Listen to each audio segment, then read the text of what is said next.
Welcome in, guys. We are live line Friday night. A full NBA slate tonight. Got about 8 games. Only one college football game on the card tonight. It is Navy and UConn. A really bad football game. The real weekend will kick off for me tomorrow, obviously, with a full college slate, UFC 244. But I got the Whiz Kid here with us, the Sports Kegs resident NBA capper that is going to take care of you guys all night long with Tyler. Ant knows how to live NBA as well as anybody does. So they will have you guys covered for tonight. I have a throbbing headache, but I'm powering through it. And that's it. Ant, Tyler with me now. They're the only ones that will be with me tonight. And what do you guys think about this Navy and UConn game? I think it's somewhere around 45-17 final, personally. So I think it probably squeaks over the number. I kind of with you on that. I was looking at the game. When I was breaking the game down, I really kind of liked the grabbing those points with UConn. But the problem is it opened at 27, and now we're looking at a 25.5. And I'm not interested in taking UConn at 1.5 points worse at the number. So it's either going to be live bet or pass on the side. But I actually was turning over to the total, and I don't know if this game. I don't think this game stays under 54. I mean, Navy puts up. Everyone thinks, well, if an option team lowers scoring, which I mean, I don't really think that's necessarily true. Especially when you actually look at how many points Navy's put up on the season. I mean, they're putting up 30, 40 plus points every game. So I mean, if option teams are bad at scoring, then no one's told that to Navy. And UConn still got a terrible defense, one of the worst defenses in Division One. So is Navy going to get their 42, 45, 50 points in this game? I think they can. If UConn gets to 17, this game's going over. If UConn gets to 14, this game still might go over. So I am going to take a half unit play on the over 54.5 pregame and then wait live to see what I can get on the side because I do think I missed the best of the number on UConn getting all those points. And I certainly am not looking to be laying 3.5 touchdowns with Navy either way. So I'm going to look for a live side. What do you think about Robin Spears' Navy team total over 41 look? I don't mind that either. If the total goes over 54, I mean, if the total actually the total just dropped from 54.5 to 54. So if the total goes over that, then Navy's getting that team total. I mean, they're not getting over 54 points because UConn puts up 30. Yeah, all right, fair enough. Tyler, what do you think about this game? I guess I'm on the island by myself. I'm leaning under. Under? Yeah, I haven't bet it, if I'm being honest. I probably won't bet it unless I bet it live. But so you're leaning under, huh? Yep. Oh, I'm not by myself. Ron Lofton's on the under too. I got somebody with me. You can't be by yourself because it's actually moved. The total's moved down to 54 even. It was at 54.5. Now it's moved down to 54. So you're not the only one you're not on an island. But I say keep moving that total down a bit, and then I'll hit that over for about half. Didn't you make an NBA bet right before we came on? Right before we came on, yes. I took the under in the Houston-Brooklyn game on principle alone.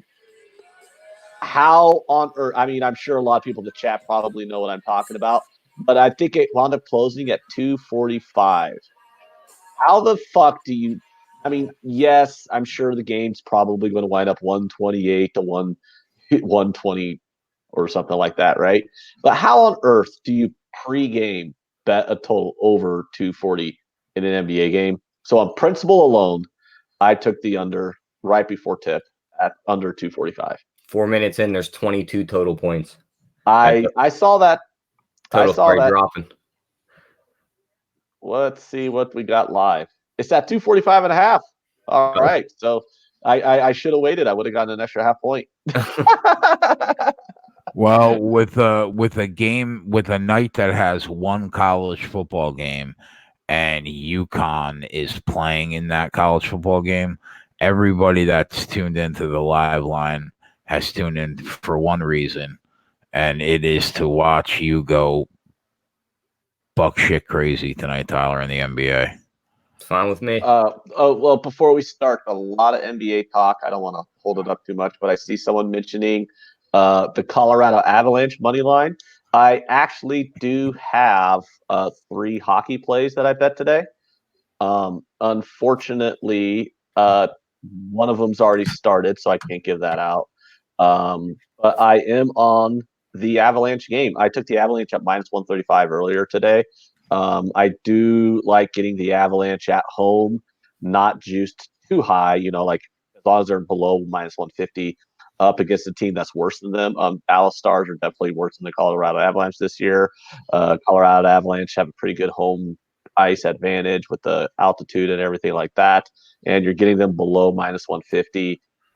That's a spot, generally speaking, in the NHL. I like that's an angle I look for throughout the NHL season. I'm a sporadic NHL bettor. I don't bet a lot of it, but those are one of the angles I look for. So I am on the Avalanche minus 140. The other game I'm on and this is just a price grab, so don't ask me any analytics or anything like that, but I took the Red Wings plus 240. You give me plus 240 in the NHL, I can go in and bet it every time. That's pretty much my answer to that one. So there's a reason why I'm on the Red Wings at plus 240. Of course, they're probably going to lose. The Hurricanes are favored to make the conference finals this year, but still, plus 240 is plus 240. Yeah, it's professional sports. Anybody can beat anybody on any night. Exactly. So, Tyler, let's go, buddy. What do we got going? I got a couple plays that haven't started yet. Porzingis over 2.5 3-point field goals made at plus 120. And LaMarcus Aldridge over 20.5 points at minus 115. Everything else I played for the night has already started. So we'll be live betting from here on out. All right. Let me Ant, do you want that Navy play in the bottom? We're gonna have to actually wait a second because the line dropped a half point. So if it drops another half point before kickoff, I'm gonna grab it. I'm hoping maybe it goes another half point. I can get at 53.5 on the over, but no, I'll take it at 54. Yeah, Navy UConn over 54 for a half unit. Oh, the Celtics game hasn't started yet. I have 2 more plays that haven't went out. All right, over 2.5 3-point field goals made. Just let's go slow. The first one was Porzingis what? Over 2.5 3-point field goals made. At what juice? Plus 120. Okay, what was the second one? LaMarcus Aldridge over 20.5 points at minus 115.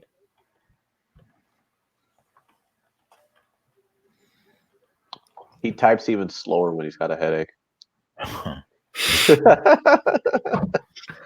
Hang on one second. Then I got 2 more for you when you're ready. All right, hang on. Navy under 54 minus 110.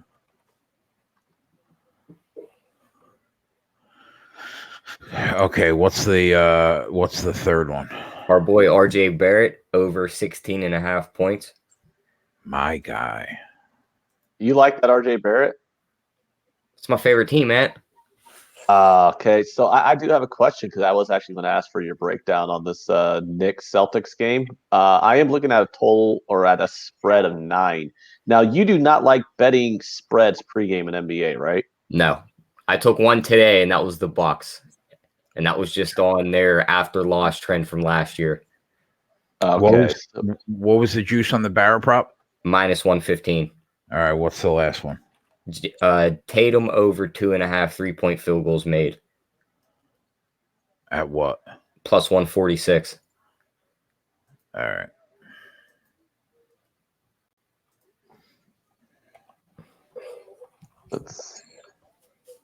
Hey, you were saying something about the Knicks game? Yeah, I just wanted to know if you had any other looks you found were interesting in the game. So it's a 9-point spread. So obviously the Celtics are favored pretty heavily here, minus 500 on the money line pregame. That's fucking ridiculous. So you don't have any opinion on the total? It's at 210.5, which is kind of a semi-low total in today's NBA, but not super low. Any opinion on that pregame, or is that I'd probably lean over. The lean Celtics over? Okay. Celtics are going to be playing small, so they're going to be running up and down the floor. I don't see the Knicks having anybody to really stop Kemba. I could see him easily going for 30 plus tonight. Oh, you can see Kemba Walker going for 30? Yeah. So now that brings me to this, because I got the game pulled up here on my screen. So I am looking at a Kemba Walker scoring prop at 24.5, and it's even money on the over. I think he clears at 24. You think he clears 24? So at even money, are you giving me the okay to bet that then? Go for it. Green light. A green light to bet Kemba Walker over 24.5 points? Yep. All right. I can't fit anything else underneath, so anything else put in the chat. Oh, that's okay, Jay. We were ignoring you anyway. Yeah, feel free to do that tonight. I see Dave's asking me, is the Laker game a trap? I think so. I think the Mavs win that game. I think Luka and Porzingis and their bench just hold that game away from the Lakers. They win that one. It'll be a close game, but I think they win it in the end.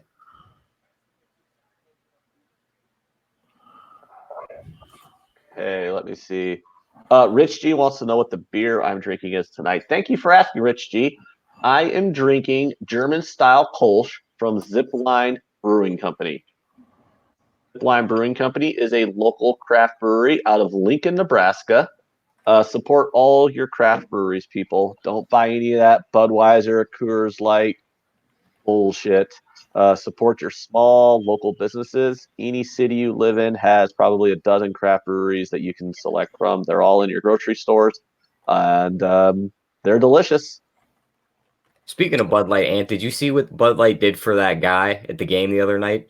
No, but it's probably World something Series. stupid because Bud Light's awful. He was double fisting him, and the ball was hit directly at him.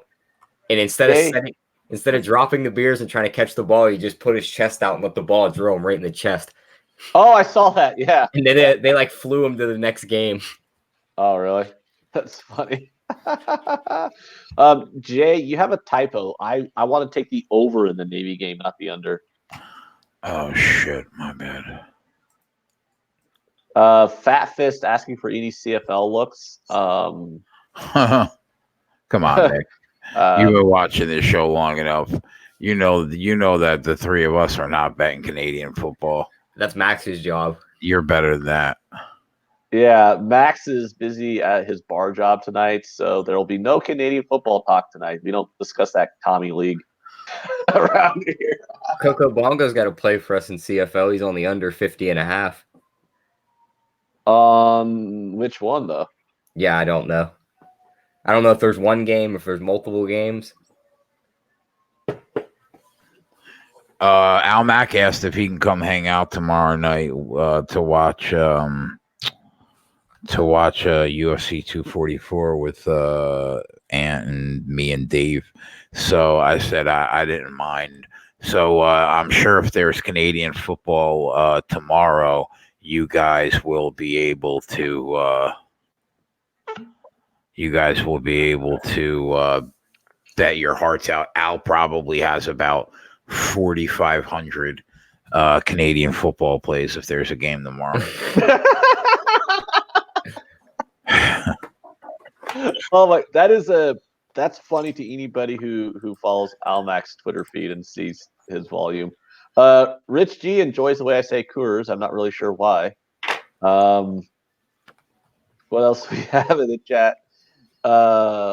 Saskatchewan's minus 9.5 in some game. Oh, so I guess Saskatchewan's playing. It's like super cold up in Canada. I don't wonder why people live there. It's getting super cold everywhere, Ant. All over on the West Coast and down south. Yeah, it's true. Man. Oh, I see the line has dropped. Oh, wait, the game is now at 55. What the shit? And now it's 27. UConn's at 27 and the total's at 55. How the hell did those lines move so much in like the 15 minutes we were talking? Rich G says it's a competition to see who has more bets, Al Mack or Ramon. That's a pick 'em. That's a minus 110 across the board. Well, the thing is Ramon just has a side and total in every game. What's the over/under on the total bets between those two? 250. Yeah, but that's the difference. It's like Ramon will, if you pick up any game, Ramon will have a bet on it, but he only has the side and the total. But you pick any game, there is a strong possibility Al Mack could have 20 different bets on one game. I've seen him do it. It's not a joke.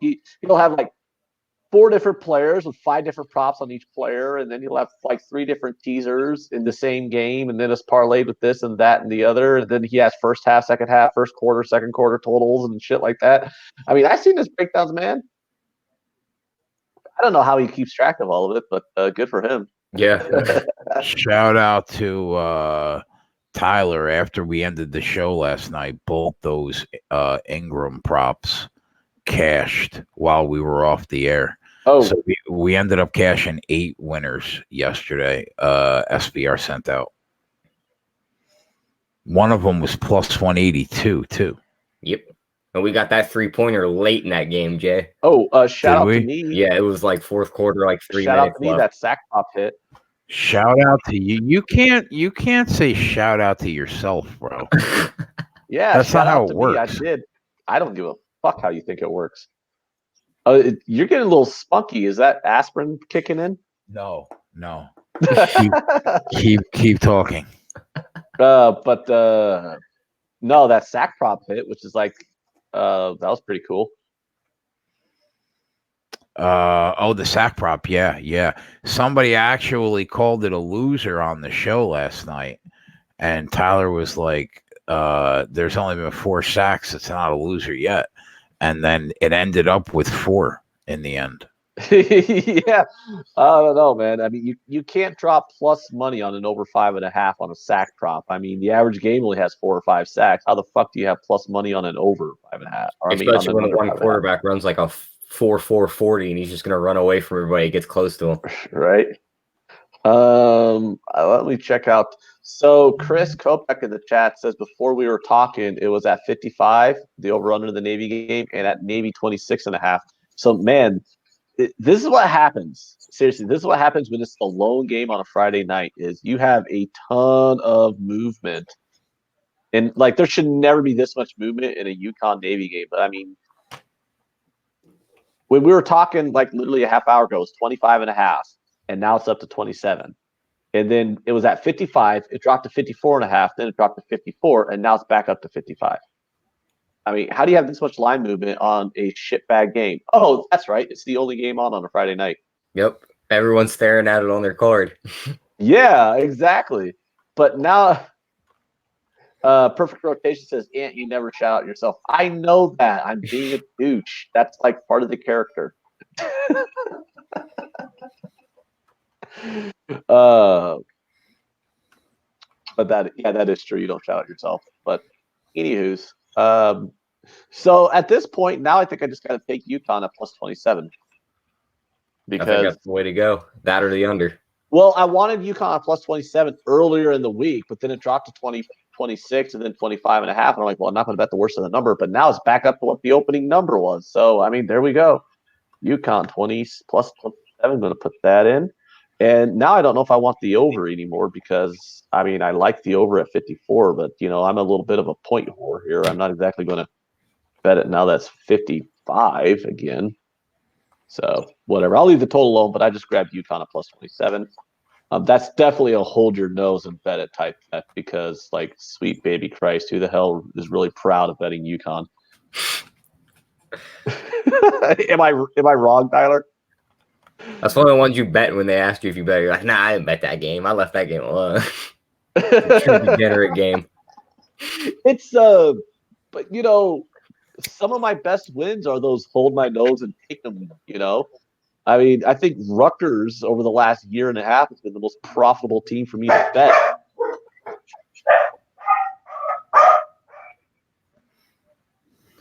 It's an angry puppy. My significant other just got home, so the garage door hit. So here, let me mute them for a minute. So all these plays at the bottom for basketball haven't started yet, T. Yep. So the Tatum and the Barrett one probably tipped off maybe 3 minutes ago. Okay.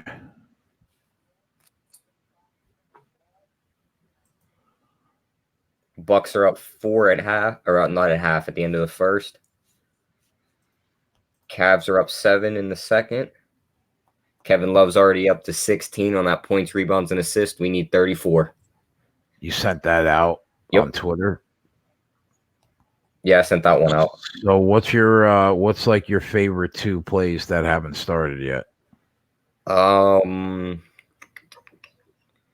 that Aldridge points prop. I mean, who's going to stop him on Golden State? Draymond can only cover one guy at a time. And probably the Barrett one, because who else is going to shoot the ball for the Knicks? Aldridge is at 21.5, so that's what you like? Aldridge points over 21.5? Yeah, I had him at 20.5, but I think he gets at least 24. I mean, he's about 6'10", 6'11". Draymond's probably 6'6", 6'3" without shoes on.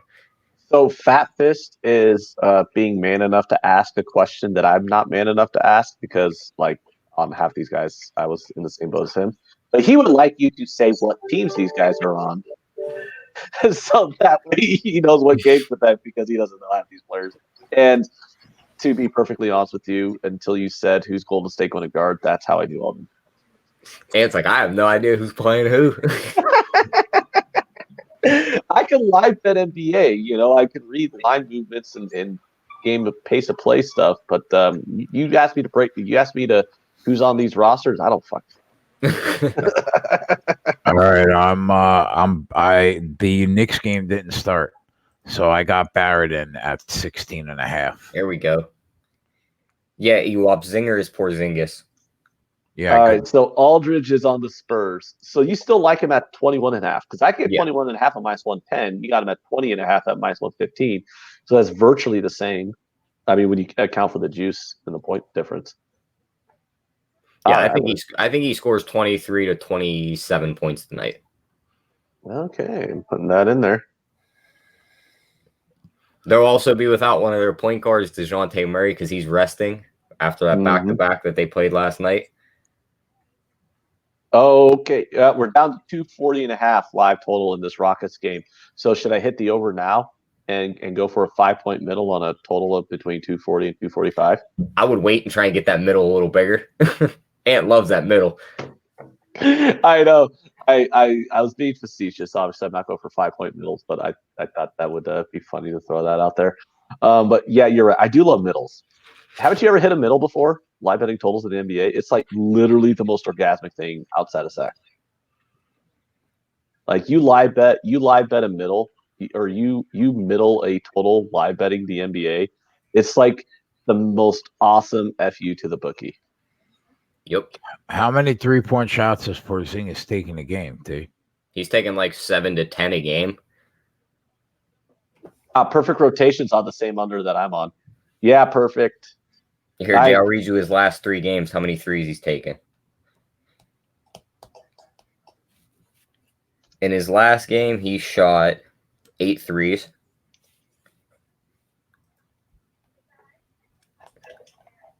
Yeah. The game before that, he shot 10.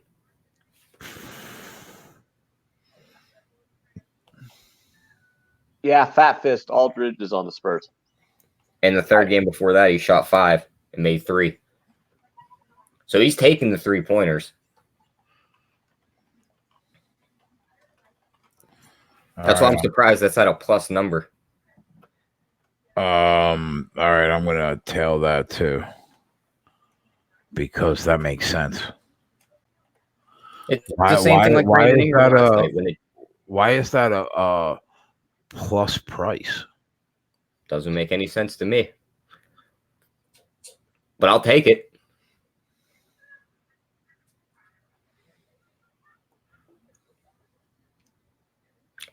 Wow, the Caps are up on the Sabres 4-0. Holy shit. What period's that in? The first? Oh boy. Is this Luka Doncic kid like that as special as everybody says he is? Yeah. Without a doubt. Zinger was over 2.5 at plus 120.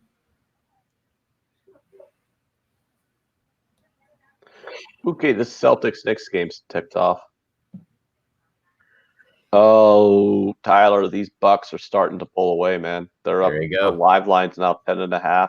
They were They're up. down like 10 halfway through that first quarter, and then they just woke Yeah, up. they're pistol whipping them now. Remember what I told you before we came on, what they do after a loss? Yeah, you said they pistol whipped the shit out of them. B Swit says under 237.5 still good. In which game? Oh, I know which game. I don't know, man. I mean, it's still a high-scoring game. 33-24. I mean, the live total I'm looking at now is 240.5.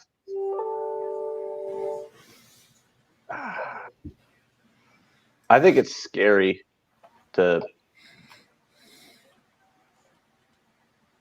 I don't know. I don't want to grab an under 8 points worse than the opening line when you're only through the first quarter. You know what I mean? Like I want to wait until the third quarter before I start betting totals that are that disparate from the opening Third line. quarter, 6-minute mark. You get that TV timeout every time. That's when you make your move. You get that minute or two to look at it, and that line really doesn't move, and then you can make your play there. That's what I like to do. Oh, so because taking it under now, you don't know what this team could come out in the second quarter and score 80 points together, and then that under is just shot with 2 more quarters to play. To where if you wait until the third quarter with 6 minutes left, there's only 18 minutes left in the game. There's a less chance you get screwed there. Ooh, very nice, very nice. I like that breakdown there. Doug, what's up, buddy? Tyler, have you live bet NBA before? I'm starting to get the feeling you've done this on occasion. Yeah.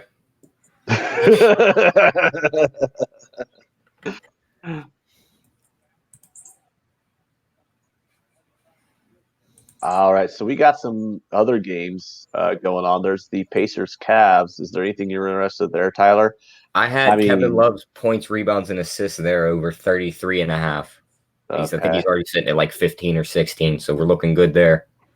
Are the Cavs still winning that game, Matt? Yeah, that's actually I was about to ask. The Cavs are up 30-29, 8:20 left in the second quarter. Is it worth taking them on the money line at plus 165? The Cavs? No, I wouldn't do that. So they're still going to get fucked. I think they blow this game eventually and the Pacers win. It's just I think we wait and hopefully they keep winning into the third quarter and we can grab the Pacers at -1 or even on the money line. All right, because right now you can grab the Pacers at 4.5. What was the closing line on this game? I think it was 7. Okay. 7.5 right in there. You're already getting a discount on the closing line on the Pacers. I mean, the line just moved up to Cavs plus. Oh wait, yeah, Cavs plus 65. It came back down again.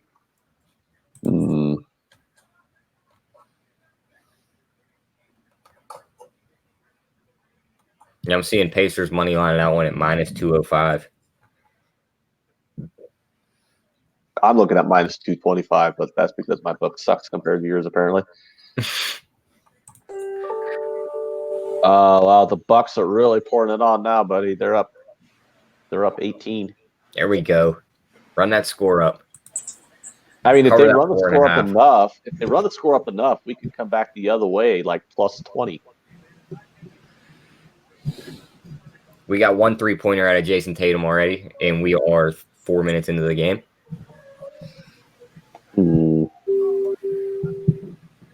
Kemba Walker's got a bucket already for you, Ant.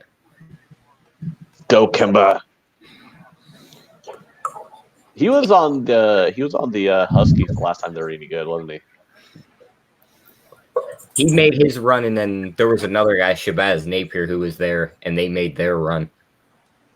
Oh, okay. I thought he was on that Huskies team that was like a 7 seed that won the title. I can't remember if they. I know which year you're talking. The year they beat Kentucky. Yeah, but you were like 13. That's my favorite team, man. I was devastated. Kentucky's your favorite team? Yeah. Oh my god. But that was Why do you exist? Napier and those guys that beat Kentucky. Kemba, when he played, he beat Butler in one of the ugliest championship games ever played. Oh, wow. Oh, yeah, that was like when Butler made back-to-back title games, wasn't it? Yeah, and they lost the first one to Duke when the dude flung the half-court shot and it hit the backboard front of the rim and then bounced straight up in the air. And it was like, oh, that sucks. The live totals fell all the way down to 238, I'm looking at. Yeah, this ball hasn't went in the hoop in a while for these two. That's good. That's what we want. I want clankers. I was telling you, 244 was way too, or 240 was too high. And then when it went up to 244, it was like, now that's just a little too much. Yeah, David B says, Tyler, you're really impressive for a young guy. Love your work and angles. Yep. Appreciate that. Maxwell says, boys, I want to be in the chat and watch these guys work. All I want to do is talk college b-ball. No place or time for that. I don't know, Max. Jay's about to fall asleep from a massive headache. We might need your rambling hooker talking here soon. No, I'm powering through. You're powering through. Yeah, I wish my ESPN feed of this game wasn't like a minute behind my bookies live total bets on this game. It's the only bad part about NBA is like if you don't have that local team and you got to watch the league pass, you're always behind. Yeah, it's fucking ridiculous, man. Welcome to my life. It happens, I suppose. You want to hear something weird? They black out the Cavs games in Pittsburgh. They're like, you can't watch this terrible team. What? They black out Cavs games in Pittsburgh? Yeah. Because I guess technically it's the closest NBA team to us. Oh. They're like, you're not allowed to watch them. Well, I get Kansas City Royals games blacked out on my MLB TV package. Is that the closest baseball team to you? Yeah, Kansas City's 3 hours from Omaha, but it's the closest baseball team to us. So yeah, well, Cleveland's about 3 hours from me, and they're closest. Yeah, so I literally have like all the Royals games on my MLB TV app are blacked out. But that's okay because they're all on Fox Sports Midwest anyways, and Fox Sports Midwest is my local Fox Sports station. So if I want to watch the Royals games, I just watch it on Fox Sports. So, I mean, I still get to watch every single baseball game, so it doesn't matter. That's all that matters, as long as you get to watch them. Mm-hmm.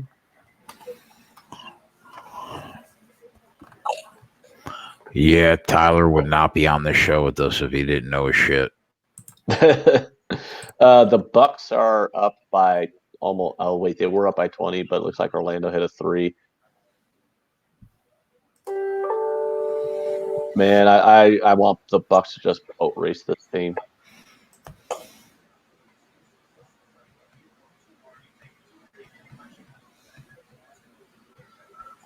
All right, the total came back down a half point, so I'm going to grab it. So somehow, some way, I managed to have a side and total on this UConn Navy game. We only need 11 more points, rebounds, or assists out of Kevin Love, and we're not even at halftime yet, and that'll be a winner. Well, good for you because I didn't bet it, but I bet this Bucks game. Come on, Bucks. They can do it. Especially against the Magic team. Once the Magic are down, they're not the type of team that can come back. The Red Wings are still in a 0-0 tie with the Hurricanes. Come on, Red Wings. No, wait, never mind. The Hurricanes just scored. This one up. Fuck. Stupid Red Wings. Yeah, the Bucks are opening this game up 51-32 right now. Keep scoring. The live total the live line is at 15.5. I think that's kind of crazy. The 4.5 is going to look real nice at the end of the night, hopefully. Well, yeah, that's what I mean. Like, I took that 4.5. It's not even halftime, and it's already 15.5. I mean, that's just insane.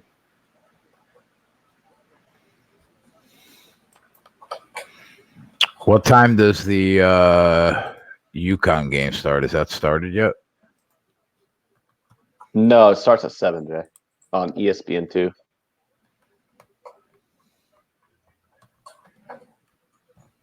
Yeah, don't forget to like and subscribe, guys, to the channel and the video. Hit that link in the description for the best sports book page. And why should everybody click that best sportsbook page?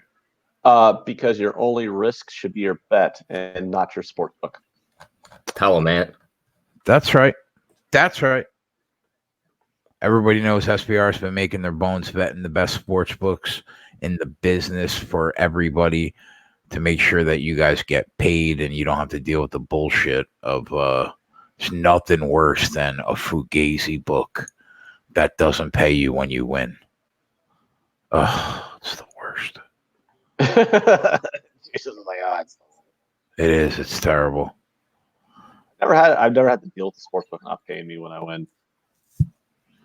Yeah, and hit the notification bell. That will let you guys know when Jimmy is on, when we're on, when Donnie is on. And that's it. We'll take a look at the SBR odds page in a little bit when we look at the games for tomorrow.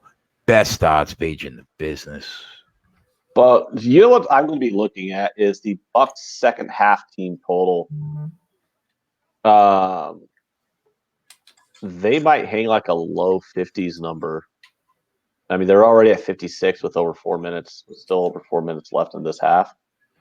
If the Bucks get like 65 points by halftime, you think they'll have a halftime team total like in the 54 range, which is kind of like a low-hanging fruit number, you know what I mean? I think it'll be between like 54 and 57.5, somewhere in there.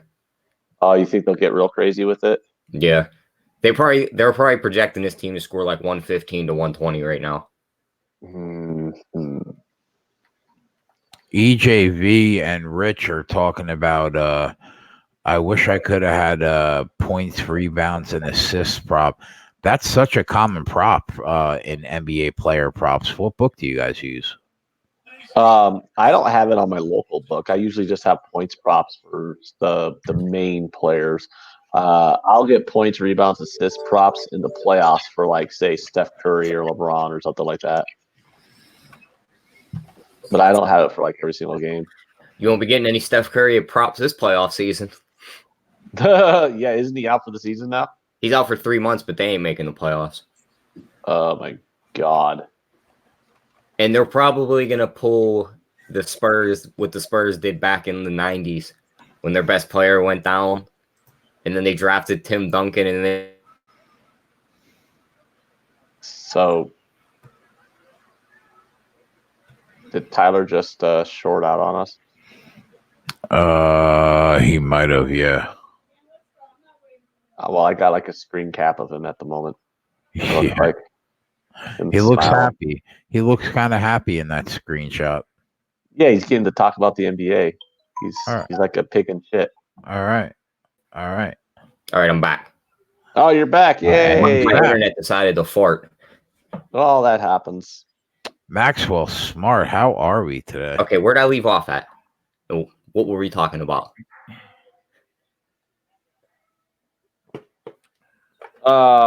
Something that has to do with the NBA, I'm sure. You were talking about the NBA. Oh yeah, the Spurs. How Golden State's gonna pull Spurs from the 90s. David Robinson went down. They tanked that year. They drafted Tim Duncan. They came back the next year and they were good again. Steph goes down. They're going to get a good draft pick. They're not just going to get Steph back next year. They're also going to get back Clay and whoever they draft. Plus what they turned D'Angelo Russell into when they trade him. So you think this is a tank year and they're just going to turn around and start and just Yep, they're right back into the back dynasty? at it again next year. Because they'll have Klay Thompson back, they'll have Steph back, and then they'll have like a very high draft pick. They'll They'll have probably like be good. a 1 to 4 pick in this year's draft. That's my guess. That's sneaky. So you're saying this is like the 1 year window for everybody everybody has a chance this year, and then next I wouldn't year call it a probably 1 year win. I'm not saying they're going right back to the dominance they had, because no matter who they draft will never replace Kevin Durant on that team. And that was just but they won 2 titles without Durant. They won 1. They lost the 2. other. They lost the other year to Cleveland. So you think they'll be able to turn D'Angelo Russell into something good? Yeah. They'll definitely trade him. I can't see him staying there. They'll let him play all year, and then they might even move him at the deadline, depending on what they can get for him. It would be smart for them to just tank this year, man. Imagine they somehow get a lottery pick. That would be the biggest FU to the league ever. They're going to get a lottery pick. There's no doubt. They're going to be that bad? Why? Because Steph, no Clay for the year, and now Steph's down for 3 months. And it's like, at that point when Steph comes back, do you just shut him down? I would. That sounds like a good idea, honestly. The Lakers did that last year with LeBron. He came back, and it was like, there's no point for you to be here. Sit down. We're not making the playoffs. Don't even waste your energy. We'll go ahead again next year. Aren't they the favorite to win the title this year? Who, the Lakers? Yeah. Yeah. Well, I think the Clippers overtook them. Mm-hmm. So who you're talking about going from a team that had Durant, Clay, and Steph to now your best 2 players are Draymond and D'Angelo Russell? Yep. Wow. And let's not forget the fact that Draymond's a mouth breather. So, oh, how the mighty have fallen. There's that. Knicks on a 10-2 run. Go ahead, Knickerbockers. We get any points out of RJ Barrett on that run? Let me look. He got 6 points already. How many has Kemba Walker got? 4. What? Only 4? Well, they only have 14 points. Well, you're gonna have to PayPal me $50, dude.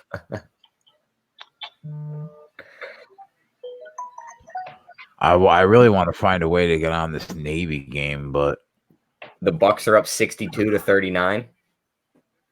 Hey, why can't you just tail what I played? Because the Navy game's about to start.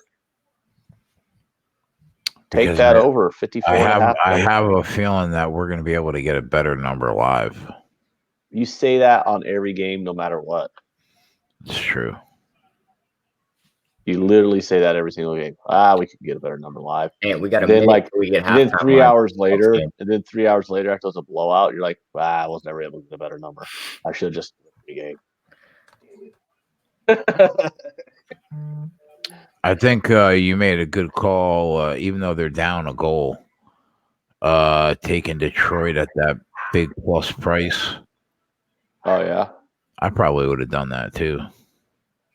I mean, we talked about that last year in hockey. When you see some of these teams that like midway through the season, they're like plus 300. It's like the best team in hockey has a 60 win percent, has a 600 win percentage. Yeah, 100%. Yeah, it's like plus 300 is like, come on, man. Sean says Navy under City. They're scoring close to 40 points a game, though, Sean.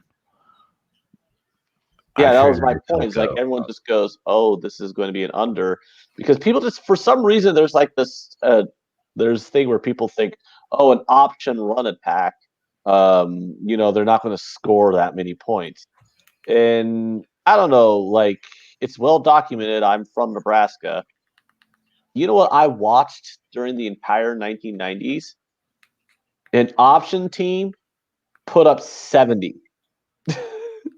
Okay, like they're the most dominant team in the 3-year period of any team over the last, I don't know how long. Everyone talks about Bama. Well, Bama's national titles all come with 1-loss seasons. Like Nebraska had a 5-year run where they went like 70-3. That's true, Tyler. You won't believe it because you're 22. The run ended before you were born, so don't. but it happened. Trust me. But I mean, John, it was an option team. My point is, there was an option team, and they were scoring like ridiculous amounts of points. So I just John, don't buy it yeah, when people go option teams can't score.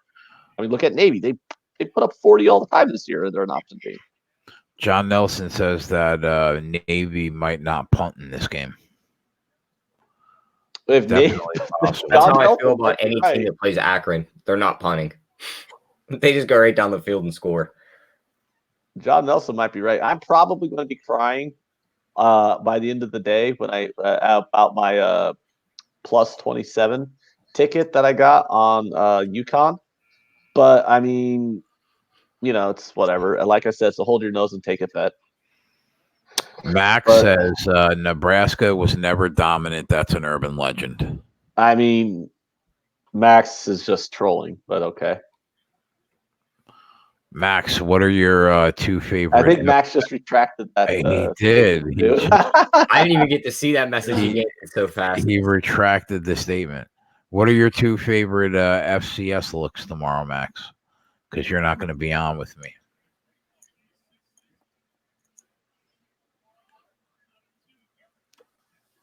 Double T says OU and Switzer hanging half 100. Yeah, that was the wishbone option offense too. I mean, it can happen. Yeah, Navy is a really, really good man. 45. This game's like 45-10, I think. 45-14. I'm just hoping that with the Huskies can stay within that number. Lose 45-21. And I'll be happy.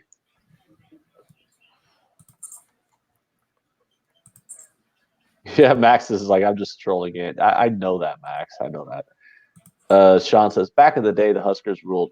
That is very true. The only problem is living in this state, there's still way too many people who don't understand that was over 20 fucking years ago. I have to agree with Sean Patrick. Don't retract your statement. What are you, a little bitch, Max? Stand by your guns, kid. I know, that's funny. I don't know, Jay. Jay, you have the benefit of living in Jersey, so all you Rutgers people, you know Rutgers sucked, and Rutgers has always sucked. It's just annoying living in this state where it's like people still like there's literally like 90% of the fans around here are like every year going, well, we really should be competing for the national title this year, don't you think? Oh, yeah. Nebraska was college football in the 90s. Yeah, well, so was FSU. Like Nebraska and FSU, but FSU sucks too. Yep. I mean, that comes with the times. Yeah, it's just annoying that like the fan base hasn't figured that out yet, that we're a mid-tier program, and we have been a mid-tier program for like 15 years. We were talking about that last night.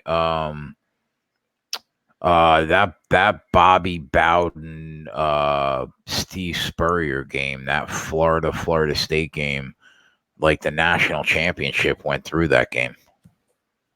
Yeah, those Florida State teams in the 90s were awesome. Yeah. But I don't think the Florida teams were very good in the 90s, but then again, the one time Nebraska played Florida, Didn't Spurrier win a championship with Florida? Not through Nebraska.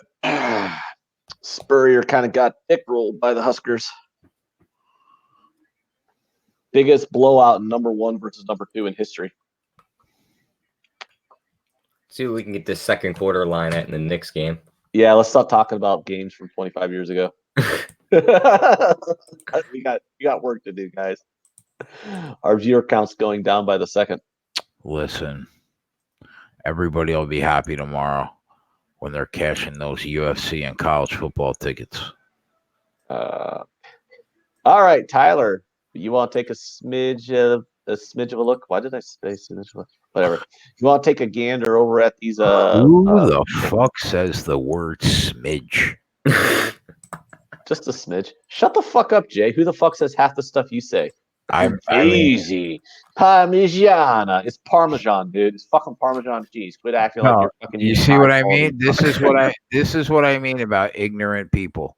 Ignorant people, you talk about a meatball It's sub not- like it's 5-star cuisine. You had a Go meatball look, sub from a local deli. look at the Shut spell. the fuck up. Go look at the spelling when you go and buy Parmesan cheese, like in a grocery store, and then go look at the spelling when you order meatball Parmigiana on a menu.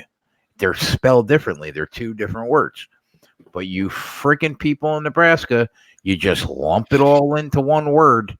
Like, yeah, In other Are you news, done? the Red Wings tied it up 1-1. goddamn Hicks. Yeah, come on, Red Wings. Let's go. Oh, nice. Figured that would change the mood. Oh, maybe I'll hop on them with you now, Ant. Oh.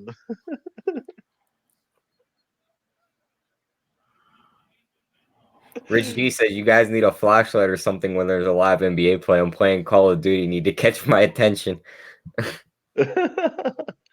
So anyways, Tyler, the Bucks Magic halftime lines. Bucks, the line is 3.5 plus 3.5 for the Bucks. The Bucks second half money lines plus 150. The total is 110. The Bucks team total is 53.5. The Orlando Magic team total is 56.5. The Orlando Magic second half money line is minus 180. So they're telling us the Magic closed the gap here a bit. What was the Magic's team total? 56.5. They scored 41 in the first half. I don't think they get the 56 in the second half. The only way, well, I take that back. The only way they do is if the Bucks come out this third quarter and just keep their foot on the gas pedal. They'll get to that 56 in the fourth quarter when no one's playing defense. But let's check out the third quarter lines. Yeah, it's 62-41 is the score right now at halftime. Yeah, that's an ass beating if I've ever seen one. Yeah. The live total right now on this Rockets Nets game is 240. They're probably going to end the game. They're going to end the first half at about 60 points apiece, it looks like. So it looks like that pregame total of 244 wasn't super far off. Von Polo tomorrow at 6:00, buddy. We're gonna start the show. I think the first prelim fight is like 6:15. I think. So excited! Yeah, this card looks good. Oh, it's epic.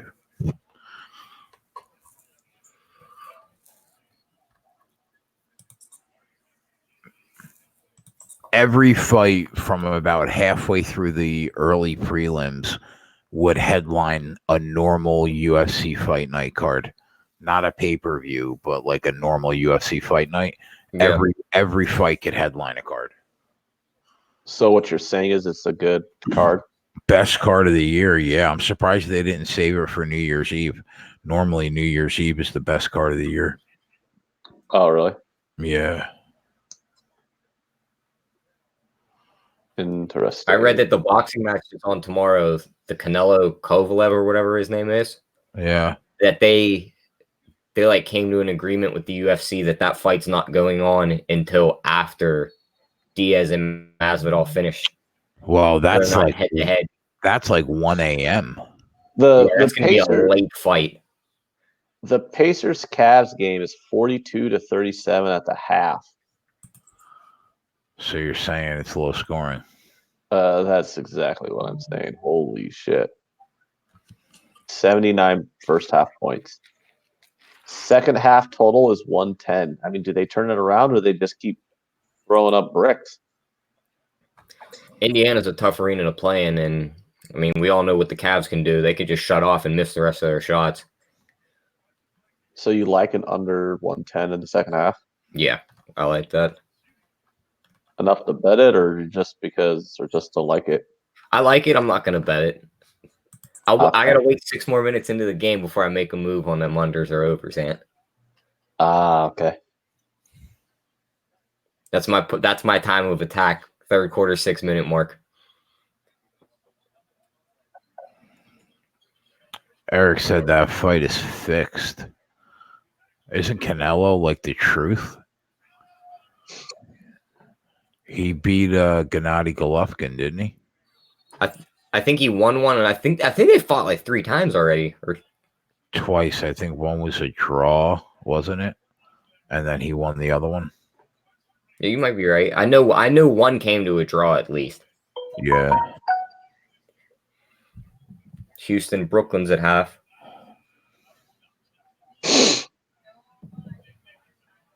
Fat Fist says Triple G won that fight. Oh, he got robbed. Yeah, but technically you lost.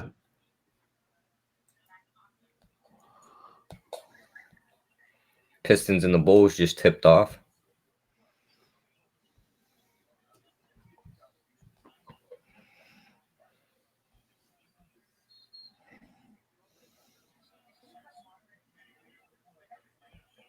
Let's see. Jesus.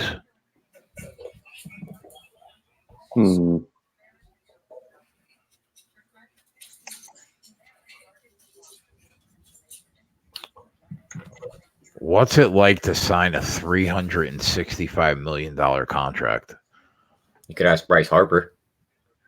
I guess I could ask Canelo too. Yeah. And that guy that's stealing all the money from the Yankees. What's his name? Stanton. No, you want to know who stole money from the Yankees? That kid who was the MVP for 1 year. He went to the Yankees from Boston for like $175 million for 8 years. Talking about Jacoby Ellsbury. Yeah, Jacoby Ellsbury. What a highway robbery. Oh yeah, that guy was.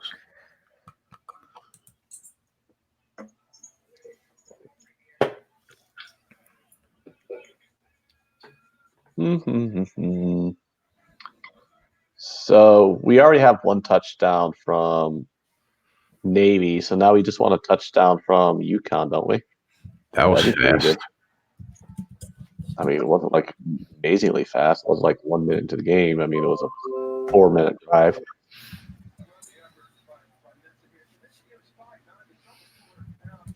Remember back in the day when UConn was actually decent? Like, they're never good, but, you know. No, I don't remember that. When was that? Like 10 years ago, they were like an 8-4 type team. They actually had a few decent years before the Big East broke up and turned into the AAC or whatever it is. Is Navy the best? Oh wow! What blown coverage! They're on the goal line, bro. That's good. Yeah, scams. I already missed the boat. I didn't. I took it over 54.5, and I took UConn at +7 or +27. How do you blow coverage by 15 yards? How does that college happen? Football, Jason? You act like you never watched the game before. He's probably drunk. But these kids are so disciplined. These aren't like normal 18-year-old idiots. Oh, because they're in Navy? Yeah. I mean, they're still 18. Are they the best service school? They're better than Air Force, right? This season, yeah. Touchdowns, 7-up. What's that live total at right now? Let's go, UConn. Yeah, I think if you get like another 10 points from UConn, man, there's no way this goes under. A 27.5 ain't God's looking good. Oh, you took the 27.5 too, Ant? I took 27. I got to 27 and I hit it. Did you put that in the chat? I don't remember. I mentioned it a couple times. You're too busy groaning because you have a headache and you have a migraine and you have to listen to me talk shit about you having a migraine. 2 minutes, huh? What a drive that was. Yes. Oh, we're at halftime, right at 120 points. In the Houston game? Yep. We're at 120 points exactly. The total's 119 for the second half, so we're at 239 for the full game total. Think the Rockets go over 61.5? Nah, I don't know. In the second half? Yeah, that's what the Rockets team total for the second half is 61.5. 61.5. That'd put him at what to finish the game? 120.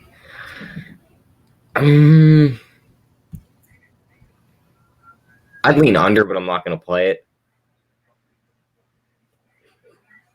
120 points is still a lot of points in the NBA. Yeah, it is. You figure 2 minutes where they both go up and down the floor and no buckets go in, shots are missed. 120 points is out the window right there. Yep. How many points does Kemba Walker have? We need some RJ Barrett points here. I don't know, but Kemba Walker's live player prop is 21.5 right now. Oh, that's not good. I had him at over 20. I don't remember. 24.5. RJ Barrett's at 17.5. Tatum's got 2 threes already. We just need one more out of him. Go Tatum. Nice. Live total in that Navy game is 63.5. Not bad, Jay. Are you going to go for it? No. You going to bet that over? No. I'm going to root you in, though. Oh, I appreciate that. You're such a sweetheart. How do you guys feel about the Seahawks claiming Josh Gordon off waivers? Oh, God. The look on Jay's face explained it all. I mean, what's Josh Gordon's problem? Anyways, like, why is everyone all like, "Oh, Josh Gordon"? I mean, so he smokes a little fucking pot. It's against the rules. And you got to look at some of the stuff he did at Baylor.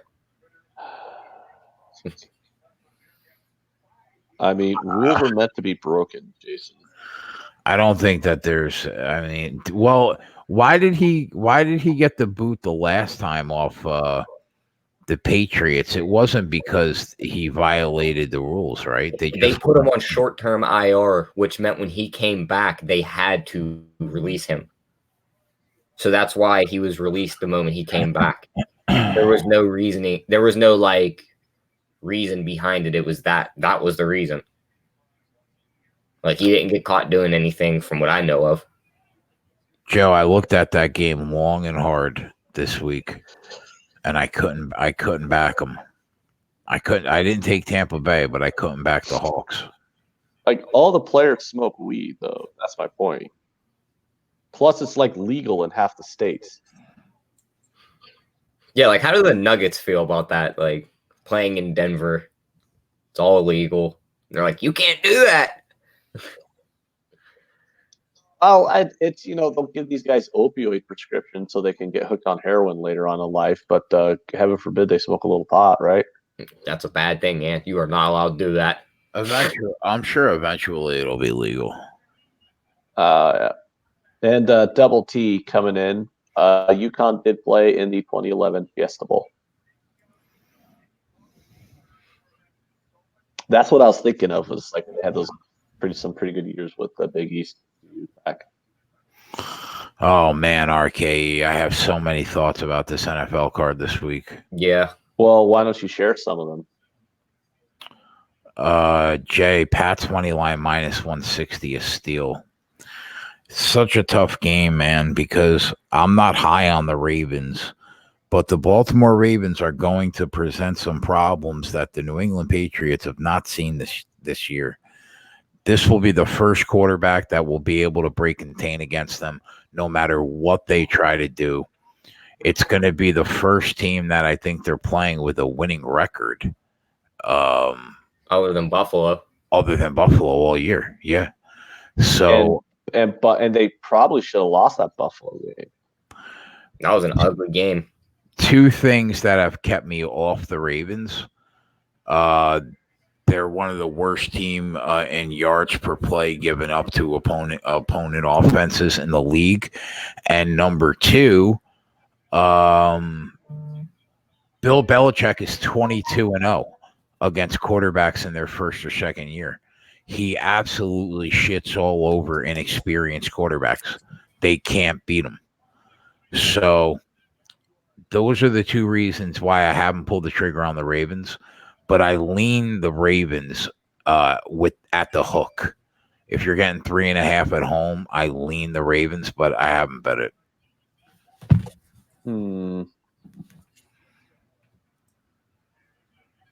Yeah, I was listening to you and Spread and Flash on the odds market show you were doing today, and you were mentioning that too. And Spread said he likes the Ravens if you can get that 3.5, and of course Flash is all over the pack because Flash is Flash. Yeah, Flash is Flash. I don't think I've ever seen Flash take a dog. No, yeah, he has. Has he? Yeah, like those really short dogs when he thinks the team's better. Like Seattle, he snatched up Seattle faster than you can blink, plus 1.5 against the Browns. He was on the Eagles. Oh yeah. He's a true believer in the Pats too. He loves them.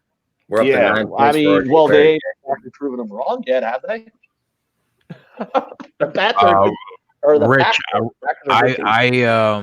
I think I mentioned that on the show. Lamar Jackson over yards. I also think Le'Veon Bell over his prop. I think this might be the first time we see him get 100 yards this year against that Miami defense. But boy, man, it's a close call. It's a close call. It's sad to say that. But if you're asking me right now, would I rather have Sam Darnold as quarterback or Fitzpatrick? That's not an easy decision. Yeah. Sam Darnold or Fitzpatrick. Him having Mono that one time is just going to ruin his career because now every time he gets a guy close to him, he's going to be like, shit, my spleen's about to explode. I got to get rid of this ball. Would you rather have Sam Darnold starting this Sunday and or Fitzpatrick? Exactly. When you got to think about it, it's kind of. Well, the thing is like Fitzpatrick either looks like Joe Montana or, he's going to throw like 5 interceptions. You know what I mean? I'm not a Browns fan, but I think this is the spot where you either lay the points, or you slam the under 39. Yep. I like when you say slam. Brandon Allen in his first start ever. I don't even know who Brandon Allen is, nor where he played college ball. If you can't beat that kid, just stop playing football. But I mean, Denver's defense is still a top 10 defense, and they play really well at home. It just has underwritten all over it. That's why it's so low.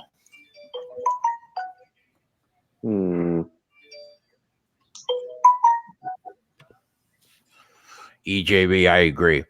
I think before I would lay the 4 with the Browns on the road, I would just bet the under because the 8 points, Ant.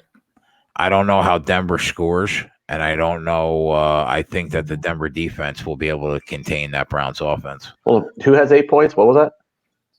Kemba. Well, that's a little bit better, but I mean, he could go off in the third quarter, right? Yeah. RJ Barrett's sitting at 11. That's good, right? We're not even at halftime yet. Oh, yeah, that's great. It's a close game, too. If anything, we always get overtime and ensure that we hit these props, right? Yep. Polo says Broncos money line. That's a ballsy play. That is a ballsy play. I'll be right back, fellas. I got to use the bathroom. Aren't the Broncos going up against the Browns? The Browns? How's that a ballsy play to take the money line against the Browns? Because the kid has never taken a snap in a game. I don't think ever. But it's the Browns. The Browns do Browns things. Yeah, but I mean, their defense isn't terrible. But yeah, I couldn't lay it. I definitely couldn't lay it on the road. UConn is looking to win this game. They said, fuck Navy.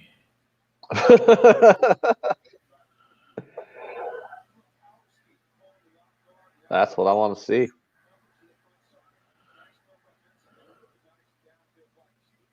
People make fun of me all the time for taking big dogs, but I mean, they cover a lot, dude. And by people, I mean you. Hey, look, I Dude. went to the bathroom for about a minute. Here we go. Tatum over 2.5 3-point field goals. Cash it. Put it on the board. You weren't even gone for a minute. That was like the fastest pee in the history of. Yeah, what do you got, a portage on in the room?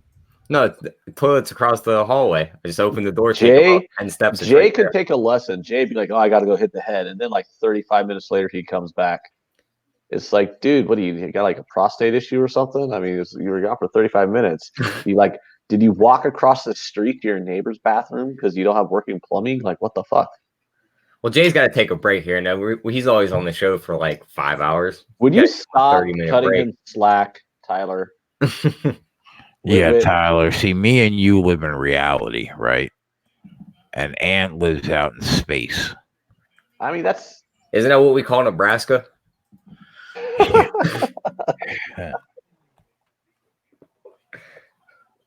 I don't know.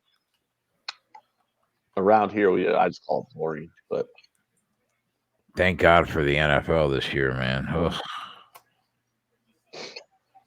But I don't need anybody in Pittsburgh making fun of where I live. Let me just say that right now. We're both in the same boat. Well, I don't get like when people like want to like shit on where it's not just where I live, but it's like almost anywhere. It's like you do realize like 98% of the places people live are fucking shitholes, right? Yep. Like literally, Like I got when people from Ohio make fun of where I live, I'm like, well, you do realize I've been to Ohio dozens of times. My family all lives in Ohio, and there's a reason why they've offered for us to move there plenty of times, and I've never taken up that offer. Interception, Nate. I'm just saying, like, there's a lot of shitholes in this country. Oh yeah. Damon comes in and says, "If Ant's in space, I am out in the next galaxy over." That's a good one. I'll just say right now, though, I do, in my honest opinion, think the worst place to live in the country is the Rust Belt. It's just very depressing there. It's just a big old. It's like you ever want to like ask people in the Rust Belt. I'm like, you do realize it's not normal for like your city to be littered with dozens and dozens and dozens of abandoned factories, right? And they are everywhere in Pittsburgh.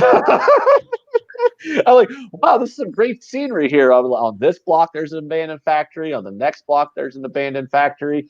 You talk to some old people. Well, we stuck around. We were hoping the steel factory would open up again. We have them in Jersey, hope. But they're consolidated. Like, see, ours are all open. Like I can drive down this one road for about 15 miles, and I'll pass maybe 6 to 7 different factories all running. Yeah, we have it like in one or two towns. That's they're actually open in Pittsburgh, or yeah. Oh wow, well, good for you. Jobs did come back. Good for Pittsburgh's like one of the biggest producers of U.S. steel. Well, that's been going on for a while, I imagine, right? Yeah. And did you know that I am above 62.5% in the NFL for the third consecutive year? Yeah, you tell me that all the time. I'd rather not talk about my college football record, though. Rich G says, you realize he's describing 60% of the country, right? Yeah, Rich, I realize I'm describing like a massive portion of the country. That's my point. Like, people always want to shit on where I live, but it's like, yeah, you live in a shithole too, so shut the fuck up. Basically, like, my roundabout way of saying, yeah, you get what I'm saying. America is beautiful. America. I mean, there's a few spots that are beautiful, but I mean, have you ever been to Oklahoma? I just threw Oklahoma right under the bus. Oh my God! I will throw Oklahoma under the fucking bus. I drove to Oklahoma to oh yeah, you got your dog from there. I heard that story.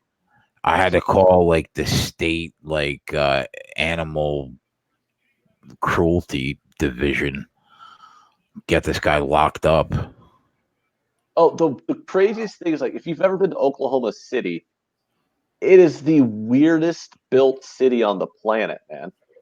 Like, it is so spread out, it's ridiculous. I mean, like, why the hell is the city 700 square miles, to fit like 500,000 people. I'm serious. Like the Oklahoma City, you look at its population, right? Like you live at like Pittsburgh, right? Yeah. So you guys probably got about 500,000 people. So you probably got comparable populations or whatnot. I'm sure if anybody really gave a fuck, but no one does, they can Google it and actually get the actual answer. But I mean, Oklahoma City's probably like 20 times the radius of Pittsburgh in square mileage. That's ridiculous. Is Pittsburgh where they filmed The Dark Knight? With all those bridges, with all those bridges over the water. Yeah, they had all the Steelers in when they blew up the football field. That was Heinz Field. Yeah, they had that one stretch. Oh well, in The Dark Knight, they had the one stretch where there were like 12 bridges over the same. Wasn't that Heinz Ward who was the only surviving football player? Yeah, it was. Yep. They showed Ben Roethlisberger standing on the sideline. Yeah, Heinz Ward was the only surviving player. Yeah, he ran the kickback and everyone else died. Nate said I'm thinking about Chicago. They filmed The Dark Knight in Chicago. Yeah, I read something that Batman where Pittsburgh's in it, the producer used multiple cities like Pittsburgh, New York, Chicago to make it look like the city was so much bigger than it actually was.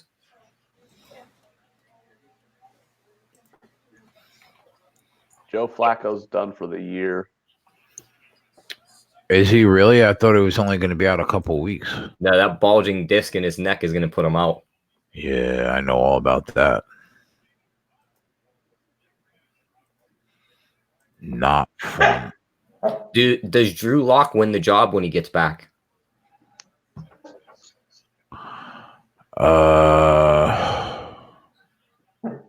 This live total in the Rockets game's gone down to this total's been hovering, like it dropped like a rock at the beginning of the game, but it's been hovering between 238 and 240 the entire game. So with me having that under 245 pregame, I think it's going to come down to a nail biter probably if it doesn't drop a little farther. Another first quarter touchdown, 21 points in the Navy game in the first quarter. Kevin Love, yeah, buddy. His cast, he's at 34 already. God damn it. That's 2. Ooh, boy, Tyler, you're not too shabby at this. We need a couple more points out of PJ Tucker, and his will cash. The Bucks are looking good. Is anybody else tired of baseball season being over? And it's like, I want it back. I will stab you with that comment. What? I miss baseball season. I don't really bet the playoffs that often. I probably had like 15 bets across the entire playoffs. Like from the beginning of the playoffs through the World Series, I probably bet baseball maybe 15 times. So it's like I kind of miss it. And I don't even bet that much in September either. I think I go from like maybe 5 bets a day. I went down to like maybe 1 a day during September because the volatility in September with all the call-ups is so much higher. Oh, that is changing this year. They're not doing the roster expansion. I think this is the last year of those massive roster expansions. See if we can get a live player prop on Kemba Walker's 3-point field goals at. What do you like? Do you think? Okay, here, let me go and look at what the live line was because I clicked off the game and now I need to click back on it because I'm an idiot for clicking off of it. Do you think the Magic live plus the points is a play to want to look at here? How many points you getting? They're down 23. 19.5. I'd stay away from this game because you don't know when the Magic are just going to pull their starters and just call it a day, and the Bucks will probably do that in the fourth quarter, halfway through. Okay. It just depends on if them guys have enough time with the Bucks guys sitting on the bench to get that score closer. Because right now, I mean, they can barely chop into it. What about this Cavs-Pacers game? We're looking at third quarter, 2:30 left, 62-64 game. What's the total? The total is 185.5, and the spread is 8.5. Let me see something real quick. The Pacers are up by 8, and they're minus 8.5 on the spread, and the total is 184.5.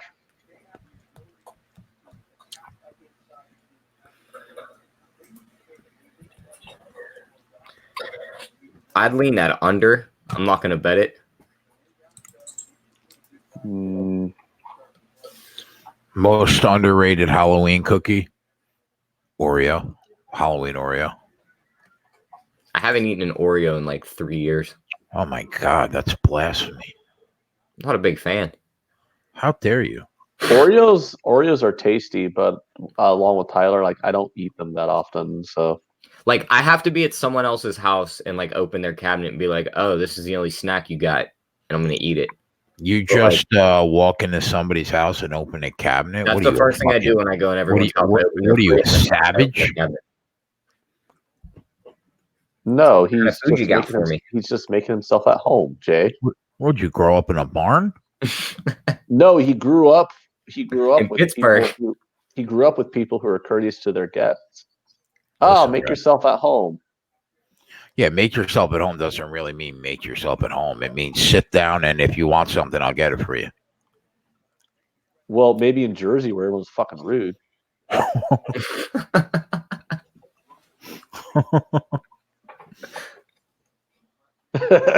don't know. Northeasterners just have this certain flair about them, don't they, Tyler? Yeah, gotta agree with you. You're dangerously close to them. You're way closer to them than I am. So there's like 5 states of space between me and that rudeness. So I got a buffer. I don't think you got much of a buffer. I actually am going to take that under in the Cavs-Pacers game at 187.5. Oh, you like it? Yep, I'm taking it. Oh, boom. If you're hitting it, I'm hitting it. There we go, buddies. Game not available. Oh, you cunts. What's going on? Why is game not available? Game better be available. I swear to God, if it does this, game not available, game not available. I moved to 185.5. Son of a bitch. I can't take it at 185.5 if you took it at 187. FanDuel's having a spaz attack right now. I've logged in 3 times in the last 10 seconds. Okay. I'll like log in, click place bet. It'll be like log in to place bet. So I'll log back in, click play to place bet. Jesus. Celtics Knicks are at halftime, 50-49. That's a low scoring game right there. Yep, the second half total is 104.5. The Knicks team total for the second half is 48.5, so that's 98. That's really low. Yeah, but the problem is it's juiced pretty good to that over, so never mind. All right, I'm going to see what they're going to give me here. Just refresh this line. Oh, my God. Tyler, you ignorant slut. What happened? You got it at 187, and literally 45 seconds later, it's at 183. I tried to put it in at 187. It blocked my bet. Refreshed it. It was at 185. I griped. Refreshed it again. Now it's at 183. Oh, John, don't get him going.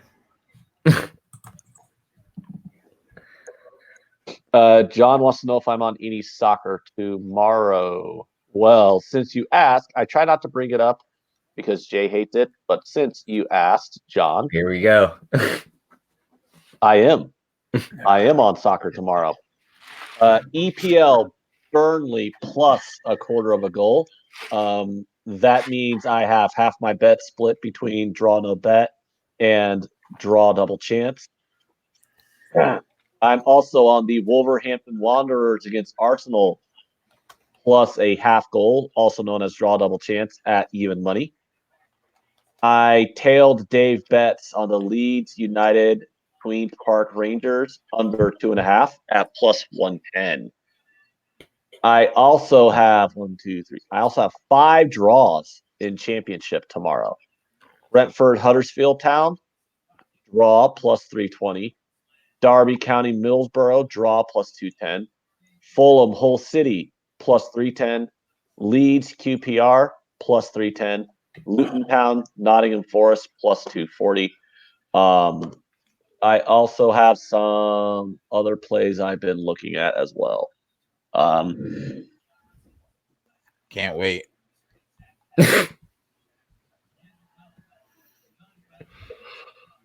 You can't wait? Well, okay. Here we go. It's not tomorrow, but it is Saturday. It is Sunday. If you want to go to Tyler L says need a mute amp button. Someone asked what soccer I was on. What do you want? Tyler, I gotta make that Ant Rant banner at the bottom. It's not an ant rant though. If I'm just giving out my Yeah, I'm about to right. say, this isn't his rant. You know when he's ranting, he just won't let anybody in when you try and say any words. He's like, nope, shut up. I'm busy. And he just keeps going. No, but like someone in the chat asked what soccer I was on, so I am responding. I was going to let it go. Double T wants to know, was he speaking Latin? No, those are soccer teams actually. But my favorite play for tomorrow is I haven't bet it yet because I got to go to my sports book at the casino to bet these props because my local bookie, who I have the app for on my computer, does not have these props. But what I am going to do is I'm going to take Bayern Munich and Eintracht Frankfurt tomorrow. It's called the Alex Classic. Our buddy Alex, soccer capper on Odds Market and SBR. It's his premier play. He likes to do the both teams to score prop parlayed with the over 2.5 goals in the match, and I think Bayern Munich Eintracht Frankfurt tomorrow is a slam dunk Alex Classic. So I'm going to be doing that tonight. You lost me when you bet a team from the fucking Robin Hood movie. Like at that point right there, I'm out. Nottingham Forest? Yes. Okay, sorry.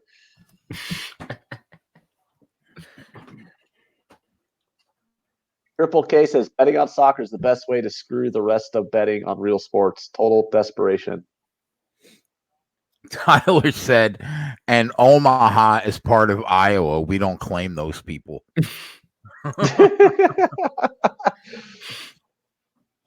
Where is Tyler at? That sounds like a Midwestern thing to say. I don't know. Western Nebraska and Omaha don't particularly care for each other too much. I will say that.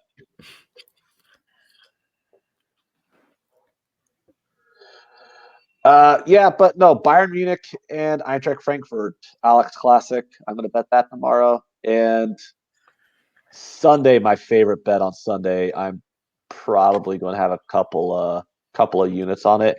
It's going to be in the Italian league. It's going to be Atalanta versus Cagliari, and I'm going to have an Alex Classic on that game too.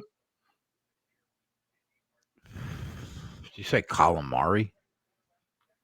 Cagliari. Oh, Cagliari. You're fucking Italian, or at least you pretend to be. Calamari? Well, Cagliari, I think. I don't know. Cagliari. Cagliari. I don't know how you would fucking say it. I thought I heard calamari. I like calamari. Big fan of calamari. And we're at 160 total points in this Rockets game. We got 3 minutes left in the third. So what you're saying is we're pretty solid on the Thunder. I think we're golden. Sharigan wants to know what's on the menu tonight for us. I was actually need to confer to find out what I got to order. My sister got T-boned by some idiot trying to deliver DoorDash today. That's really? Yeah, they ran a red light, smashed her on the passenger side. That's unfortunate. What's going on in this Navy game? The insurance should keep that covered, though. I looked at the damage. I said they should have hit you harder. You could have got it totaled. Could have got it checked. Yeah. She didn't appreciate that comment. Tyler Else is south of Grand Island. That's where you're at. Oh, my God. And he even admits it. BFE, basically. Yeah, you are in the middle of fucking nowhere. Holy shit. Holy shit! Yeah. My job takes me out into like western rural Nebraska like all the time because I got to run a route way out there, and I I go 2 hours west of Omaha, and I'm still like 2 hours away from Grand Island. That's how far out this motherfucker is. Holy shit!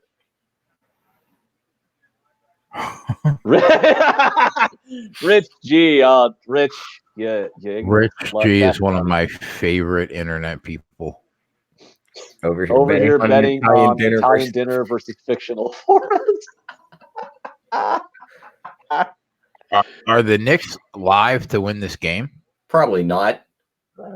That's not nice. I mean, the score is close, but they're not going to win this game.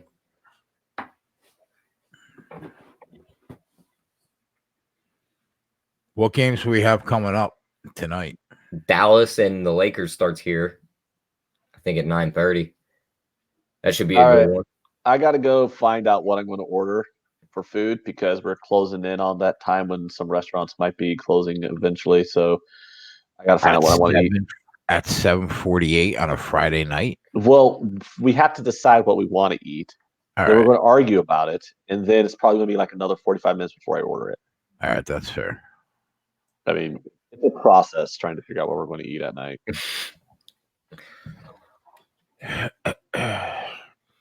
That medicine starting to kick in yet, Jay, or is that head still pounding? Yeah, it's starting to kick in a little bit. Oh, man, it was tough in the beginning. I know migraines are the worst. I usually just lay in bed, turn off all the lights, and just go to bed. My head was beating through my eyeballs. Yep, that never feels good.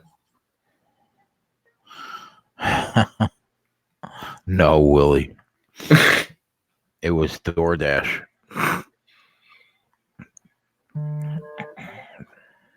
They admitted to the cops, though, that they ran the red light, and it was totally their fault. Well, that's nice of them, man. You know how people are nowadays. They're like, "Oh, it wasn't my fault." Yeah.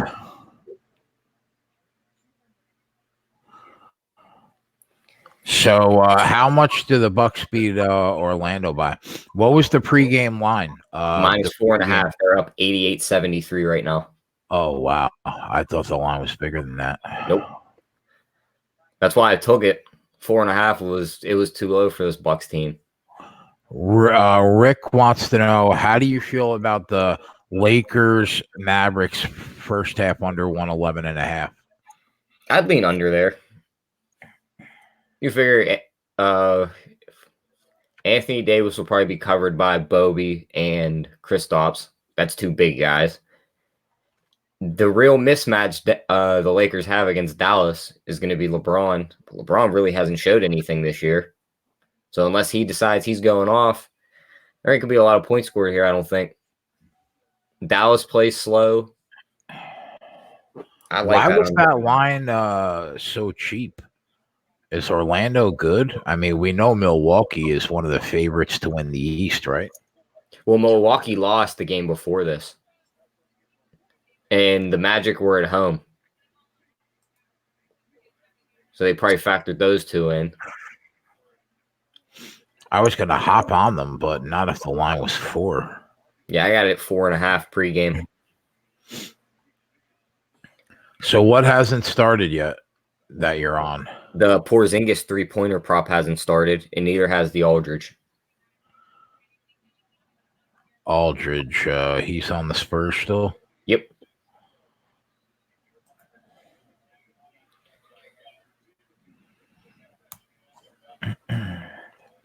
What do you think about the Utah and Sacramento teams?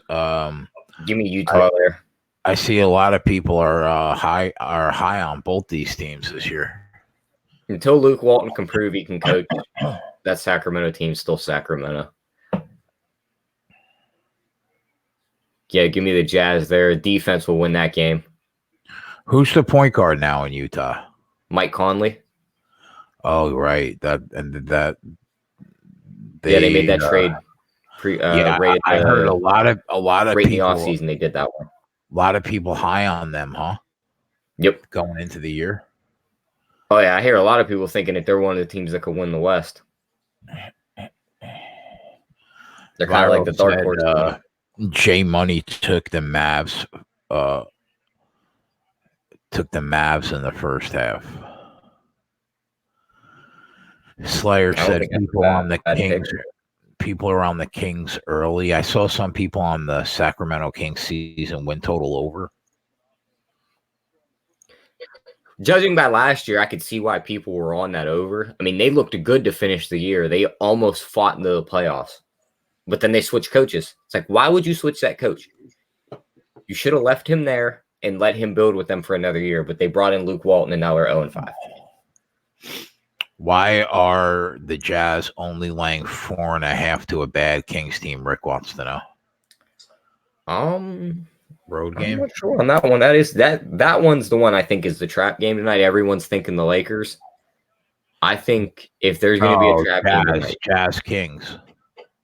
Yeah, I was saying if there's going to be everyone thinks the Lakers game is going to be the trap, but if there's going to be a trap game, I think it's that game, the Jazz and the Kings.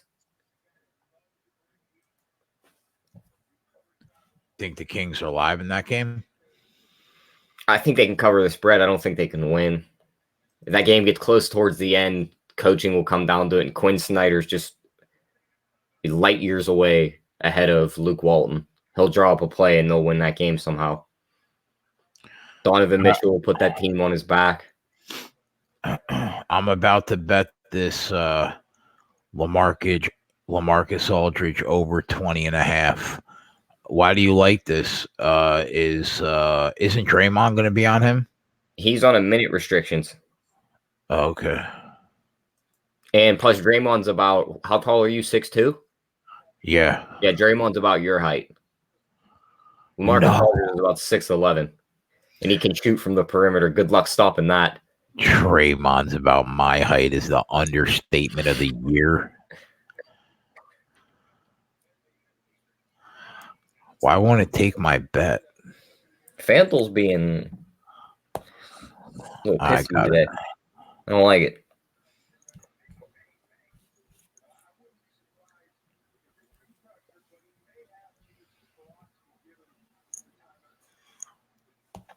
Listen, Jukes, this is why I have Tyler on the show, man.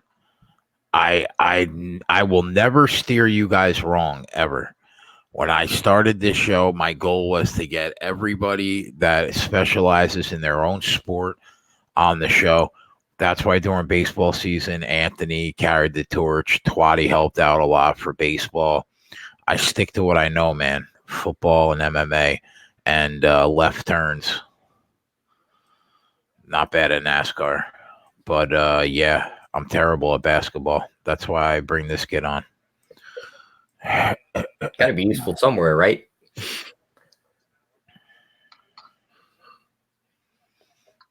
Man, we got a 14-10 game. Am I going to get that cover 27? I agree with what Twatty just said. Kings without Bagley. Dookie. Well, not Dookie, but they're terrible. Hey, Tyler, it's at 187 again in the Pacers game. Should I hit it now, or is it too late? Let me see. 77-71, 8:40 left in the game. So that's 39. Oh. What was the score? Read that off to me again. It's 77-71, 8:40 left in the fourth quarter. The total's back up to 189 now. I'd lean under there. Is that a foul? Oh, they're not going to call that a foul? You lean under? I'm going to take it. 189 now. I need one Game more not point available. PJ Tucker and his prop cashes. Of course, it says game not available. Let me try to put it in fucking that. Oh, it's at 190 now. Holy shit. They must be hitting some points in that game. Let me see. It's 80-71 with 8:15 left. Now it's 190.5. Jeff, you're going to be able to call into the show soon, buddy. We'll probably run a contest and see. All right. I got it in finally. Finally got it in at under 190, Tyler. Here we go. Yeah, but you got a 187. Watch it come out at 189. Kemba Walker's up to 11.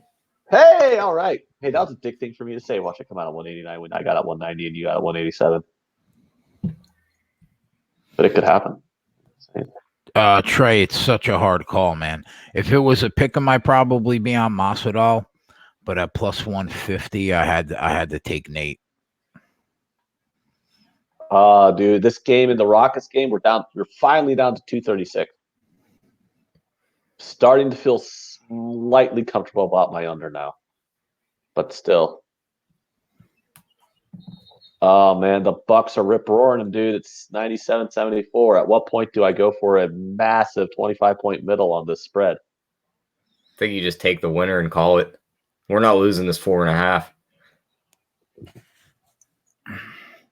Yeah, Are definitely. you saying that I'm getting too trigger happy?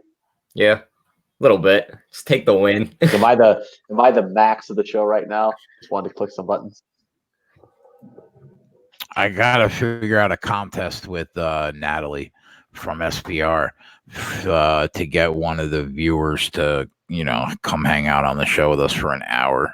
There's another 3-pointer for Tatum. We don't need him, but it's nice to see them going in.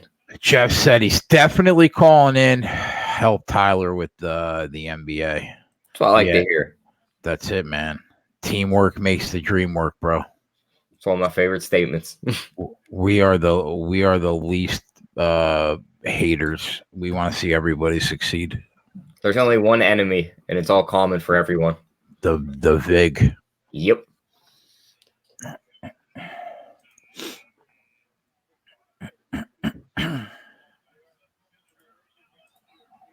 Yeah, here goes the Celtics, up 5 on another run.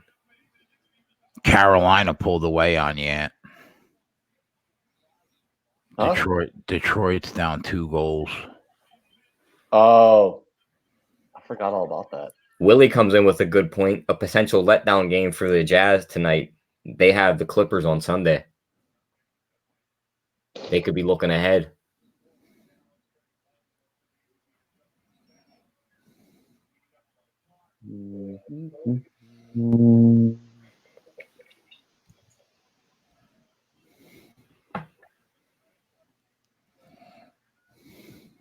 Nate says, I'm so excited to have someone else to drunk that one have regrets with.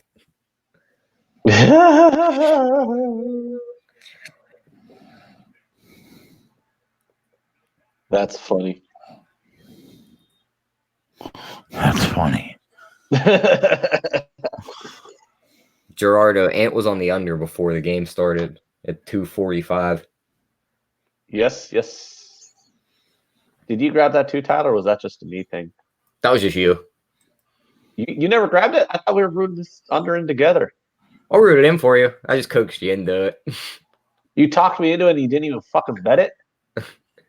And I already had like 9 bets going. That's some rookie shit. I got 9 bets going. 9 whole bets. Oh, He yeah, said, bankroll out there. 9 whole bets, guys. He said that's some rookie shit. 9 bets. Haven't you ever just like at the end of the day, you looked at your account and saw everything tallied up and it says 57 bets wagered? No. I'm not even got to that number yet.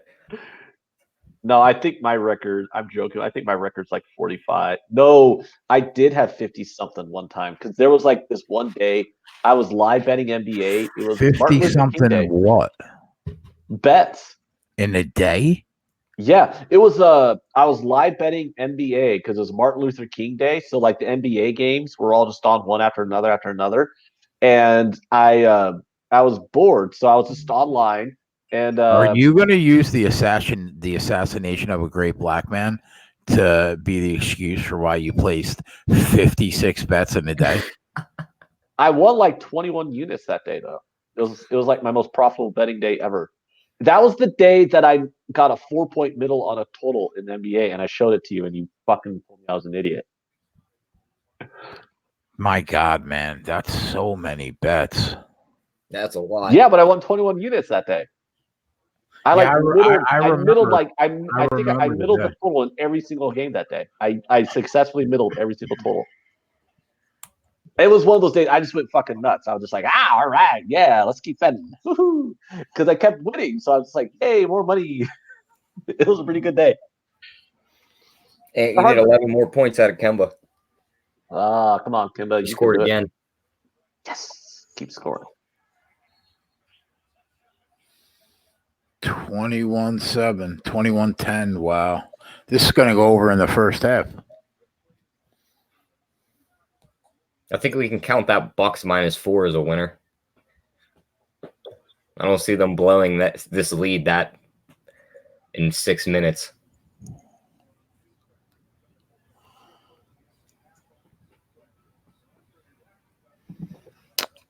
I haven't been paying attention this year, but I know last year those first period overs in hockey were automatic. They were automatic for like certain teams.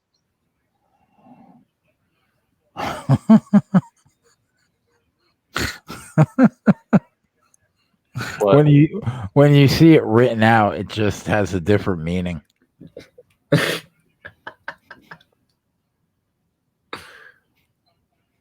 Oh.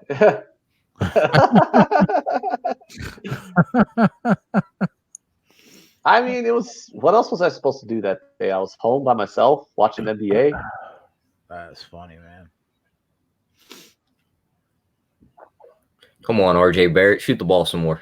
Yeah, let's go, RJ. I need that 17 points.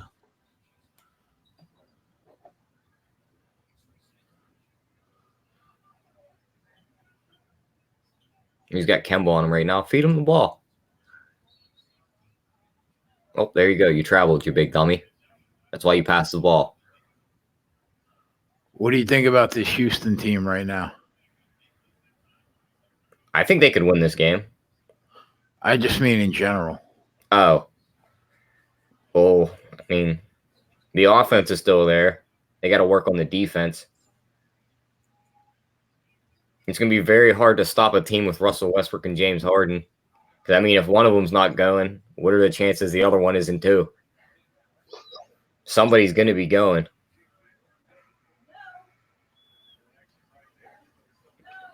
It's already hard enough when you got a double Harden. If Westbrook needs double too in the same game, you're kind of screwed.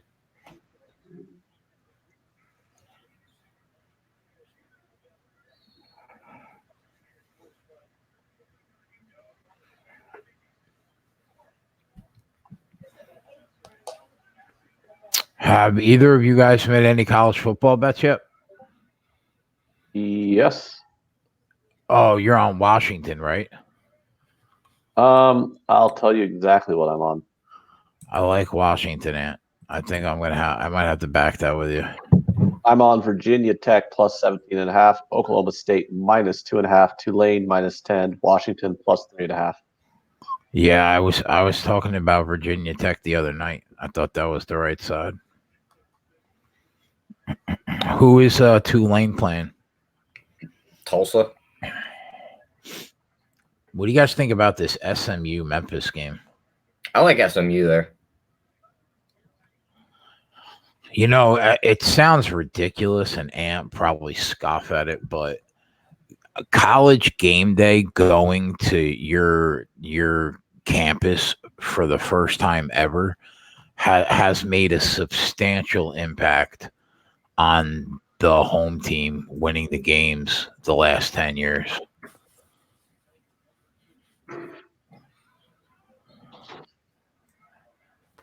Memphis is a 7-1 team. It's not like they're garbage. They only dropped one game this year. I understand why anybody would take a undefeated team plus the points back in SMU. I get it. I have a weird feeling though Memphis is going to show up. I want to choke those dogs. Especially the little one, huh?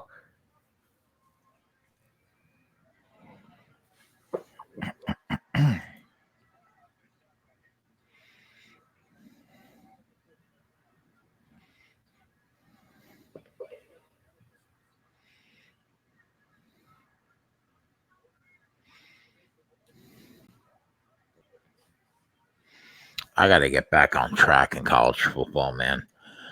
I had such a good year last year, 68%, and I can't hit the backside of a barn this year.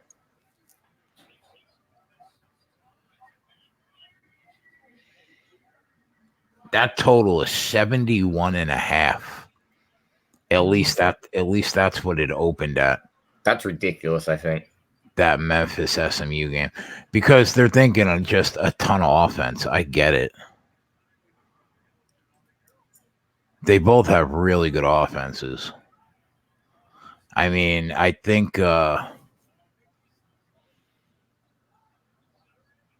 SMU is like top 30 in the nation in rushing offense, top 20 in the nation. And I think Memphis likes to run the ball too. They're number 10 in total offense and number 6 in scoring offense. And then Memphis is number 23 in total offense, number 10 in scoring offense. So, I mean, I get it. I completely understand why that total is 71.5. I think we're just going to see a shit ton of points. There's some more points from Kemba for Ant.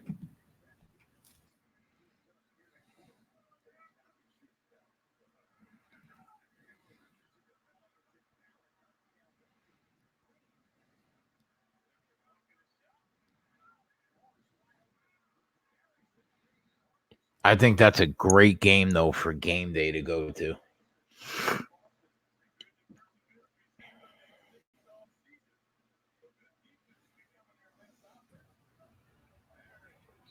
You hear me? Yeah, I could hear you. Okay. Low score. Internet was taking another. Oh, yeah. Let me unmute Ant. Low scoring game, though, last year. 28-18 Memphis beat SMU. But the year before that, 66-45.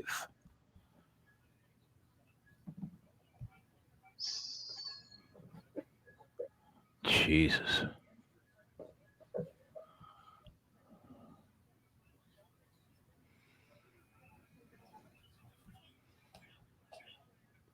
I mean, Memphis has owned SMU in the series. I think they've won 5 straight. I could be wrong, but I think that they've won 5 straight against SMU. Yeah, I think so.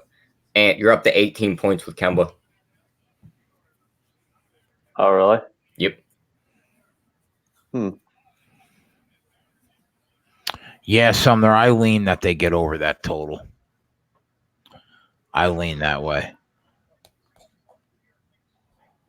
I think something's going on with DoorDash. Motherfuckers.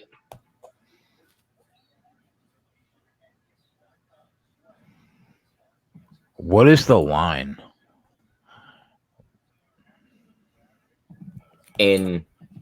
Now's a perfect time to check out the SBR odds page. The best odds page in the business.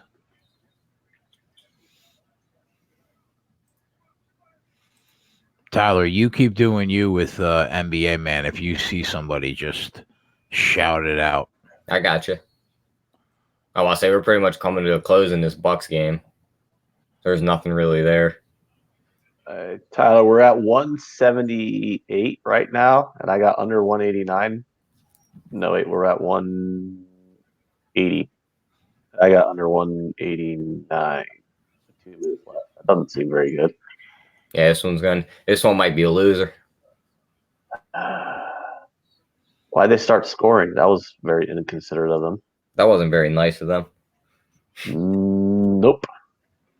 The Nets Rockets game. I mean, going 7 minutes left. You're at 197. Yeah, it's going way under. I'm gonna hope that Maryland gets the first touchdown in this game somehow, and I'm gonna bet Michigan. Do we look at a Maryland team total there? Maybe. I think the play is Michigan, but it opened at 17, and you just can't bet it at 21. No, I was meaning like a Maryland team total under. If we can get that at, say, like 17 and a half. Yeah, maybe.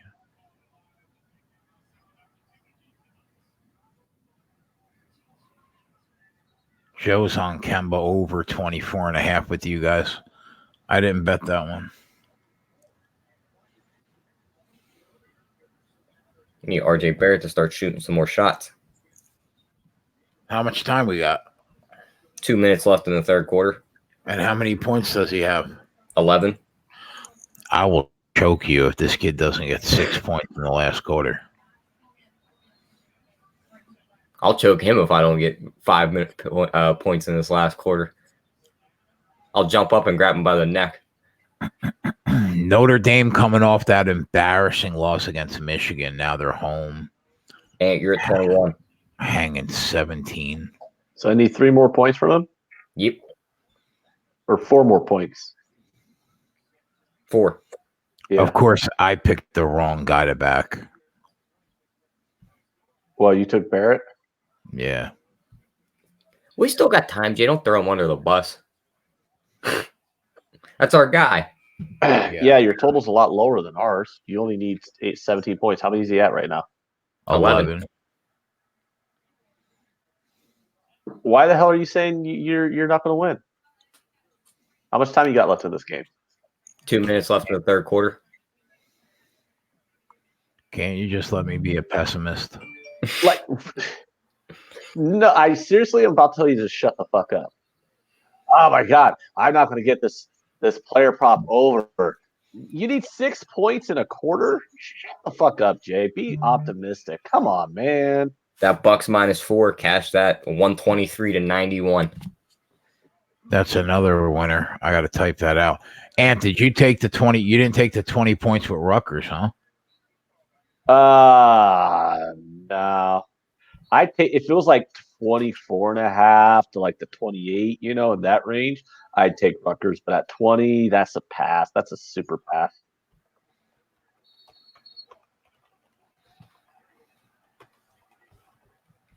All right, it took me like 3 different times, but I finally got my DoorDash order through. So yeah, buddy, let's go. What's on the menu tonight? I'm just going back to my old faithful of getting old Chicago pizza and buffalo chicken rolls with blue cheese. Wait, what was the second thing? Buffalo chicken rolled and what? Buffalo chicken rolls with blue cheese sauce. What do you think about that Kansas State-Kansas game? I like Kansas with the points. Do you really? I have to pass. Yeah, I'm passing it too. I lean Kansas State though. I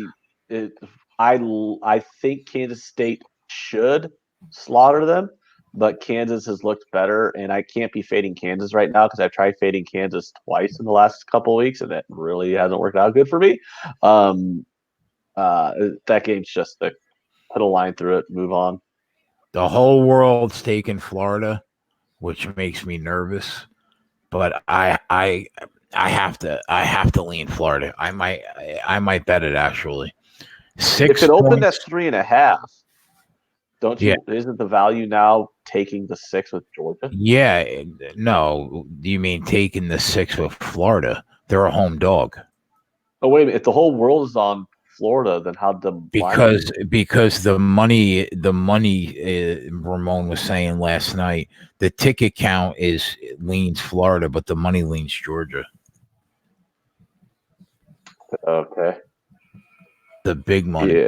Yeah. But I mean, bro, judging on the body of work we have seen through 10 weeks, how could anybody back Georgia in this spot? I wouldn't. Like, I want to know why. What the argument is. Anybody in the chat betting Georgia tomorrow? Let me know why. Am I getting this under?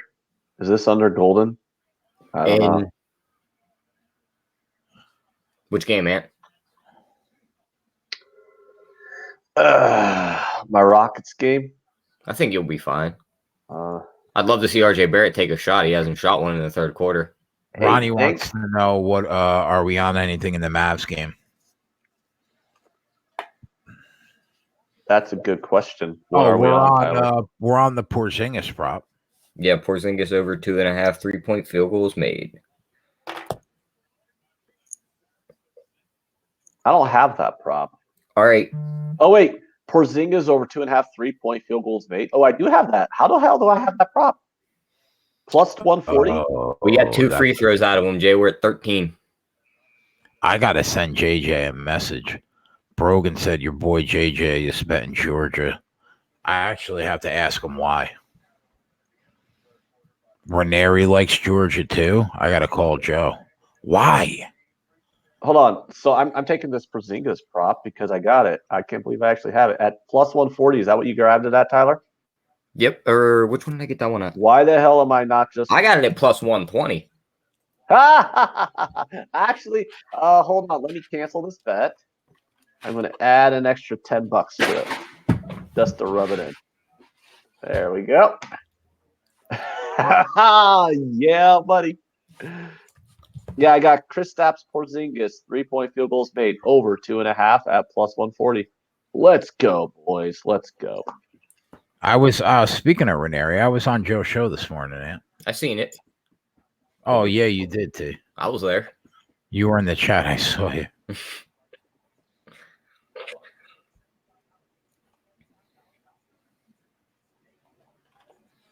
Richard says Jay Sharps from VSiN said that Georgia defense is good, etc., and they gave a better game plan. Coach Navy's got another touchdown here, so 28-10. It's looking good for the over, but not necessarily good for the cover. So I do kind of need UConn to contribute more than 10 points. But we'll see. We'll see. Yeah, that Pacers under is a loser. I'm actually going to see what I can bet live, see if we just get off the UConn and just ride out the over. Oh, never mind. The live spread's 31.5. So I'm going to wait for UConn to get a touchdown. Maybe if UConn gets a touchdown or field goal before halftime, then I could just buy off the UConn side and ride out the over because I think the over. This game's sailing over, but I'm still sketchy on whether I'm going to stay within the points on that UConn total. So I'm willing to buy off that and ride out the winning bet. You know what I mean? Yep.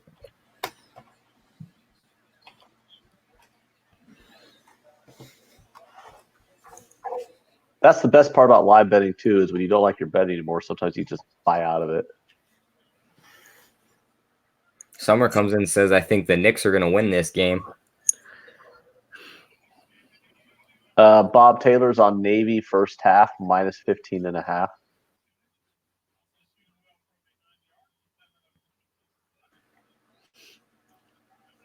Jay, how you feel about that TCU Oklahoma State game?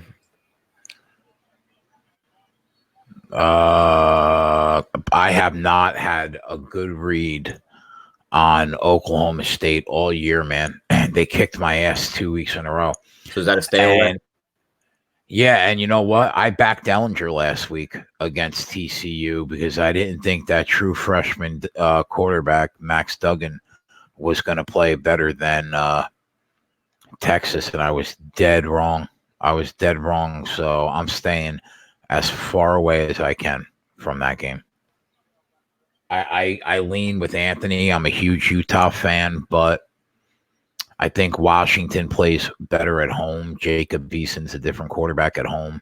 Yes. And I like Utah a lot, but I think I'll take the field goal. Was there 7 goals scored in the second period of the Red Wings Hurricanes game?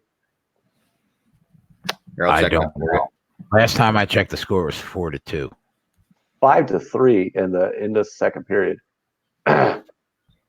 That Clemson line's dropping. Open 47 down to 44.5. Well, I mean, that's just a lot of points to lay. So I imagine people just grab the number. Yeah, I actually wrote an article for the Cincinnati East Carolina game. I like the under at 48.5, but I think it's down to 47 now. Oh, the Avalanche and Stars is underway. I'm on that game too. Okay, good. That's a no. Oh, what did you bet in that game? I mentioned it earlier at the beginning of the show. I took the Avalanche minus 135. It's one of those rare angles in hockey that I kind of like look for because I don't I don't bet a lot of hockey, but when I do bet the NHL, like the Avalanche at home against a team that they're better than, if I can get less than minus 150, just because I think the Avalanche get underpriced at home a lot, or at least they were like the last few years. So uh, it's just kind of an angle I look to grab. I like Boise State a lot if the quarterback's playing. Off Oh, that, against San Jose State. yeah, off that. Their last game they played was they lost to a third string Romney against BYU. Cool. You and that third string Romney. I think Hey, that go up one. I see USC there. Go up one. I kind of want to talk about that game. they're going to dick stomp. I like USC here. Oh my God, Jay, thank you. Because I was literally just going to say, am I crazy for wanting to grab the No, money line? I wrote an article on this game too, and I said take the points. Oregon barely escaped the last 2 weeks against Washington and Washington State. That defense has not played as well the last 3 weeks as it has in the beginning of the year, and Herbert has not looked great. That Oregon defense was shredded last weekend against Wazoo. I had them plus 14 live on the show, sprinkled on the money line. It took a last minute drive for Oregon to pull that game out. Yeah, I think it's a spot to back a Pac-12 home dog. I completely agree, Ant. Okay, How because many I times wanted to does ask you Wazoo about it. shred Oregon's defense though? Pretty much every time. Say it again. How often does Wazoo shred Oregon's defense though? Yeah, Pretty much every time they play. they've covered like 7 straight games, I think. But you know what, man? Keaton Slovis has played really well for USC, and Helton has been incredible at home.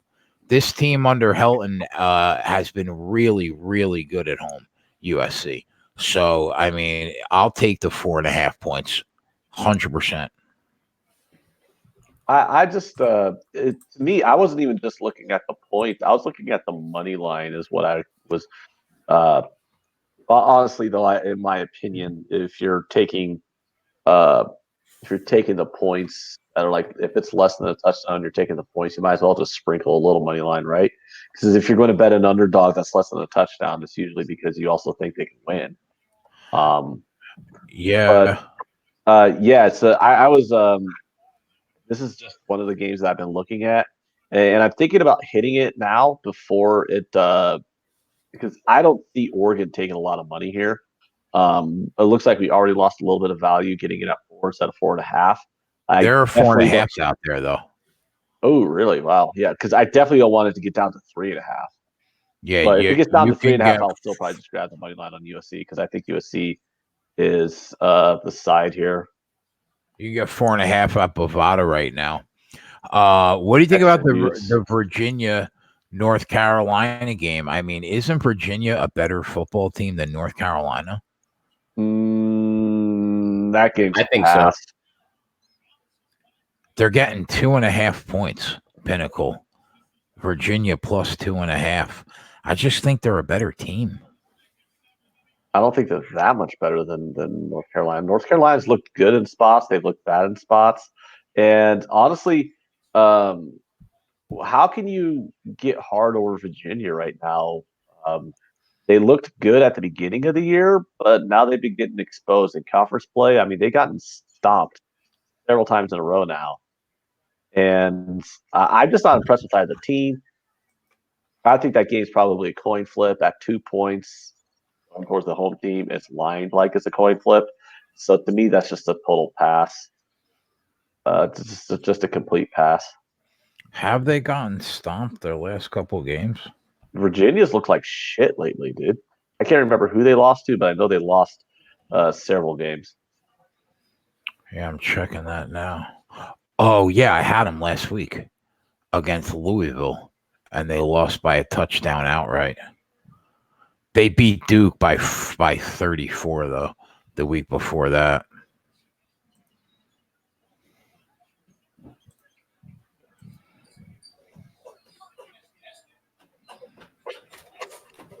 Two minutes left in this Rockets game, 114-106. But yeah, they lost 3 out of their last 4 games: Notre Dame, Miami, Louisville. How many points do I got from Walker right now? You are at 21. Still? I don't think he's in the game right now. Why not? He'll probably be coming. That buzzer probably put him back in. It's a tie game. They got to have their best player out there. Yeah, they just put him back in. Okay, good. They need. I think he played most of that third quarter. They want to give him a little bit of a rest.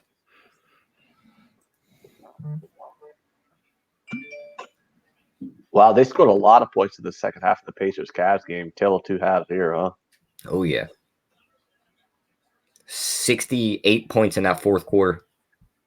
Jesus. You no one saw that one coming. Yeah, you owe me $50. Put it on my tab. Okay. Did we win a game? Since the last ones? No. Yeah, okay. And Under's going to cash in this Rockets game, though. I'm just making sure. Was it given out on the show? Yeah, he gave it out right when we came on. It was talked about incessantly while we were on the show. What was the actual line at? It's a winner? I mean, going to be as long as there's no overtime, as long as Brooklyn doesn't just implode here in a minute and give up 6 straight points. Oh, that could definitely happen. Thank you, Jay. I appreciate you telling me that. It's over. Kyrie just hit a step back 3. What was the line? 245. Nets under 245 minus 110. Mm-hmm.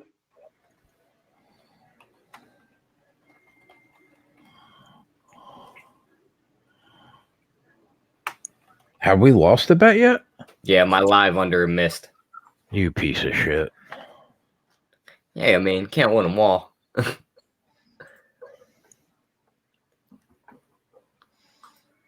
got to win more than you lose, right? That's it, man. Yeah, we're going to get a score before half here. They're going to have a pass interference in the end zone with like 40 seconds left.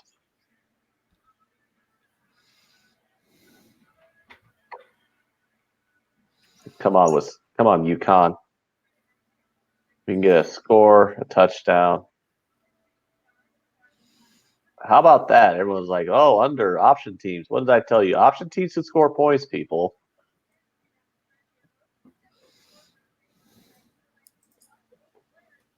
Especially against UConn's shitbag ass defense.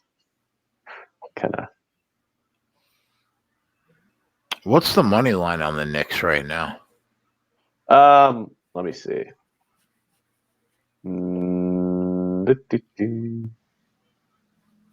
Knicks. Probably plus 235. I'm seeing plus 210. A 2-point game with 6 minutes to play. Walker, 23. Yeah! Come on, one more Walker. Come on, Kimba.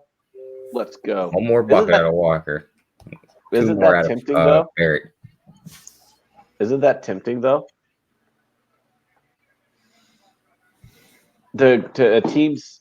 Oh, it's tie game. It's a tie game as plus 180.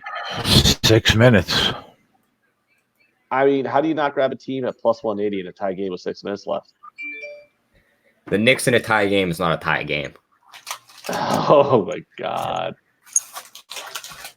Is this bad that I, placed my order at DoorDash,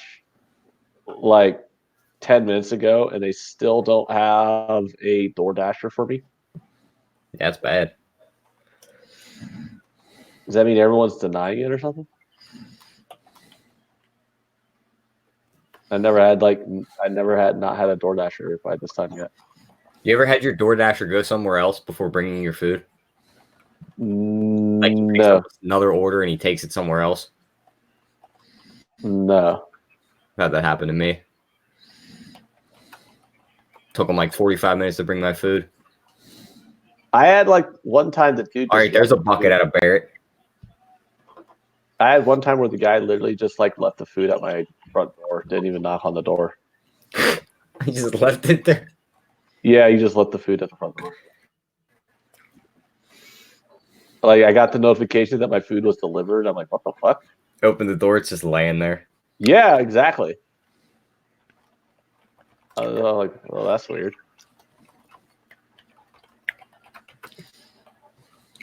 Rich G says DoorDash was down here. I don't know. I had some issues getting my order in, but my order got in. So it's like showing that my order's in. Just, Where's Kemba at? Let's get a Kemba bucket and let's get an RJ Barrett bucket back to back.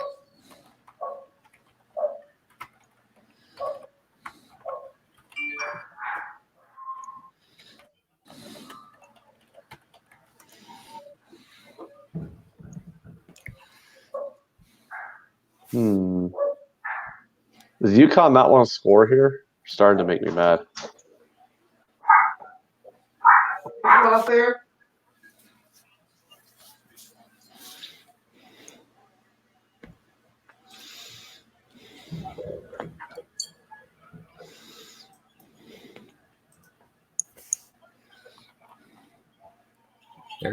Kemba just got the ball stuffed off the backboard. Come on, RJ, shoot it.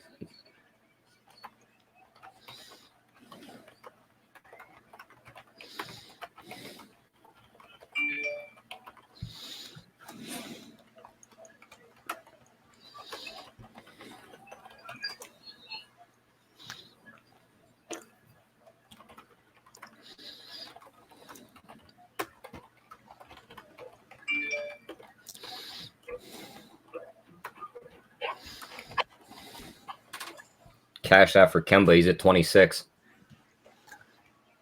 Oh, UConn fumble in the end zone? Uh-oh.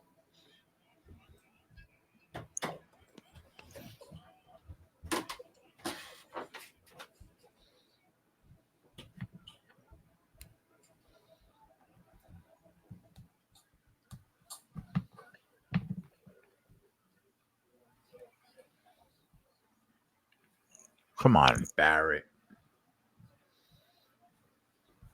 We need one bucket out of him.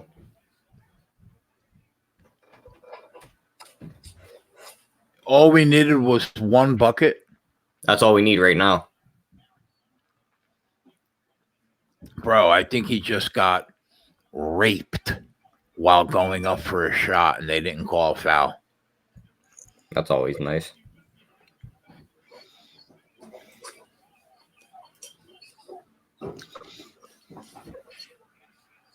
Yep, here it goes. There's a three-pointer for the Celtics.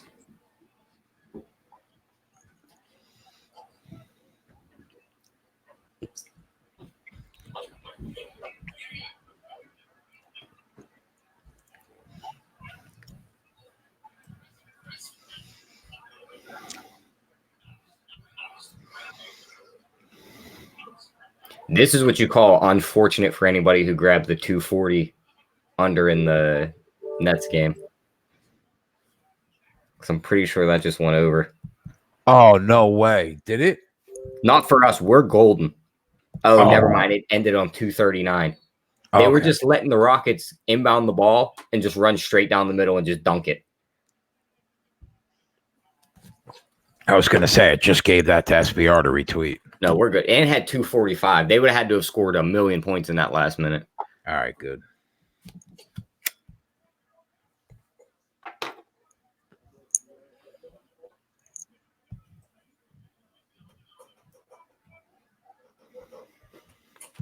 Come on, RJ Barrett. I want to go get my food.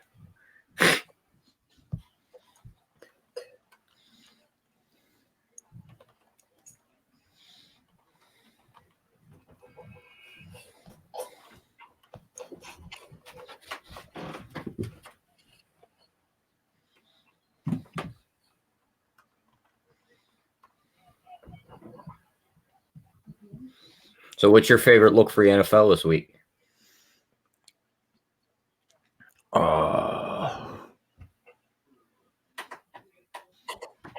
I don't know yet.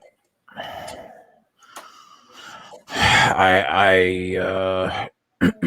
I like the Eagles, but I don't know. I might just lay it on the money line rather than lay the points.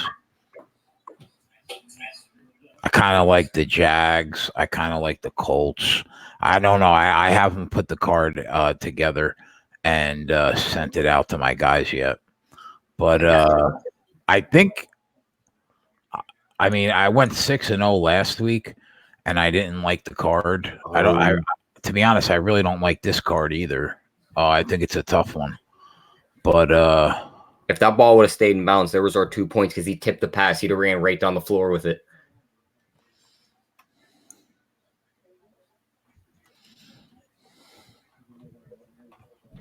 So how the hell did UConn not score before the half there? Fumble in the end zone. Are you serious?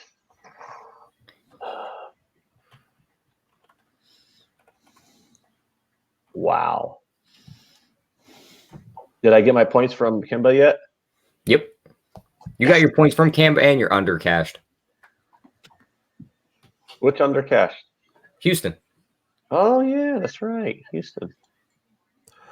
Kemba was what, over 24 and a half? Yep. What was the price? You got to ask that man in the top right. Even money.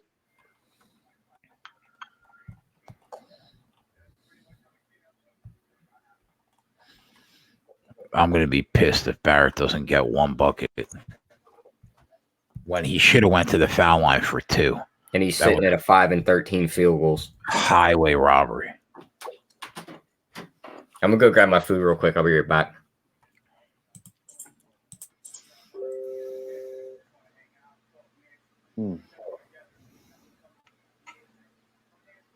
So my DoorDash food arrived, but like the app or whatever didn't even show that my food had been picked up yet.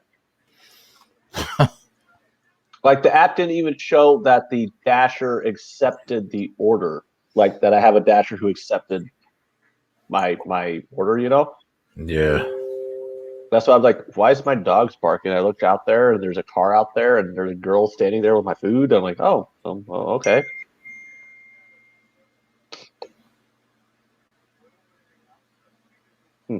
So, I mean, whatever.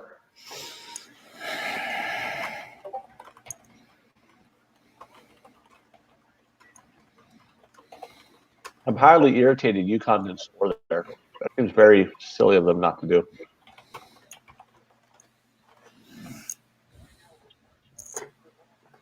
So I made a bet on this Lakers game, didn't I? Isn't it about to start? I don't know. Did you put it in the chat? I'm not sure if you did. No, let me check. I'm pretty sure I bet something. Oh yeah, Porzingis over 3 over. Oh yeah. I have that too. Did we? Is it halftime? Let me check. No, not halftime yet in this Navy game. They're up 28-10. The live total. It's halftime. Oh, it is. Okay. It says second quarter here. 65.5 is the live total. They are a 29.5 point favorite. So they're minus 11.5 in the second half. Total 27.5. That's a lot, man. I don't know how I feel about that, Ant. I could see them shutting it down in the second half and it going under 4 touchdowns. And then you would still cash your over 54. But I think it probably goes under that in the second half. What do you think?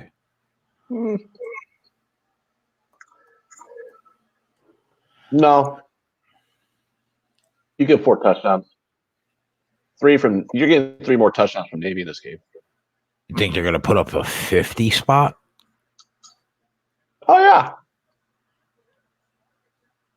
Yeah, they're putting up 49. Yeah, I mean, I guess you could be right. This defense isn't stopping them, Jason. They're not getting stopped in this game at all.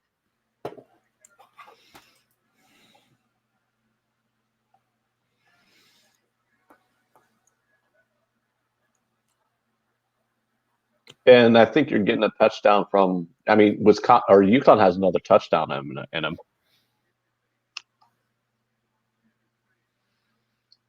Man, the Knicks aren't going away, man.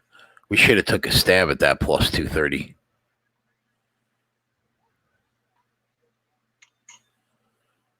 It's a 1-point game.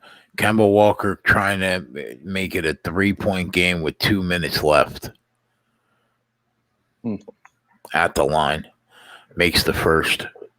96-94 right now. Yeah. The price is probably ridiculous right now on the Knicks. You could probably pull it up. Yeah, plus 400, down 3 with 2 minutes left. Why didn't you do a J special like you did last year What? and just bet the Bucks money line with 2 minutes left in the game? Yeah, I wasn't even looking at I should have, you're right. I wasn't even looking at it. You want to explain to people what that is, the J special? Because you have DraftKings that throws up money lines in 20-point NBA games with 2 minutes left. Yeah, FanDuel hangs like Bucks could be up 22 with about 48 seconds left in the game, and they'll hang a number like minus 5,000. So you just lay the 5,000, and it's like picking up a free $100 bill off the ground. I used to do it twice a night. I used to make $1,000 a week doing that. Sometimes if they were all close games, you couldn't do it one night. Sometimes you could do it 3 times in a night. You know what I mean? Yeah, just completely absurd. Now, of course, I didn't have that book, and I don't have a $5,000. It was literally free money. You're not coming back from 22 points down with 50 seconds left in the game. I mean, there's only going to be 3 possessions left in the game. You know what I mean? Oh, Zingy with a 3-pointer already. Let's go, Zinger. Is Barrett going to really fuck me here? Because that's going to hurt my heart.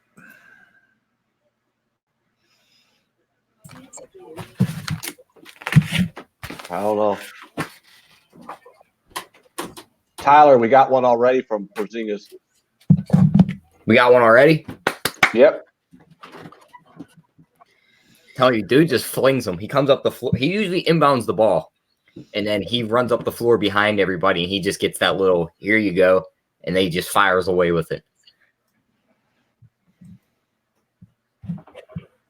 Did we get a bucket out of RJ Barrett? We better. He took more shots. He just didn't make them. You take that Kemba Walker one you told me to get on? I did. That was a W. I told you he was scoring 30 plus. He got 31. Yes, you did.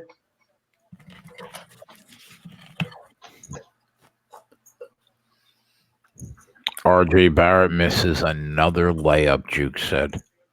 Jesus. Why can't he just get fouled and just go to the line?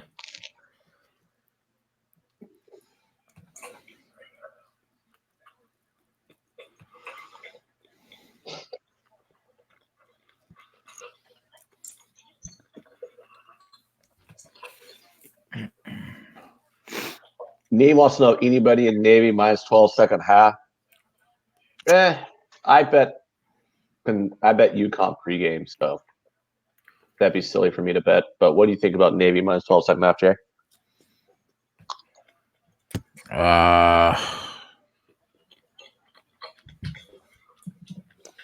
That means they have to win the game by 31. I mean, before the game started, I thought the final would be like 45-10.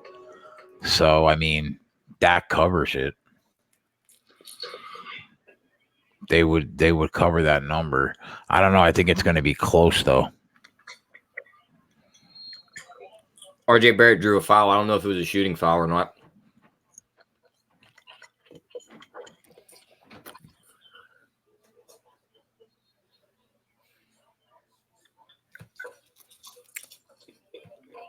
This pizza's so good.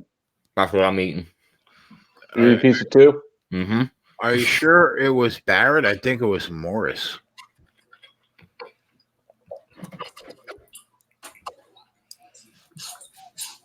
Well, Barrett drew that foul dribbling it up the floor. It wasn't a. Oh, he just poked him in the eye.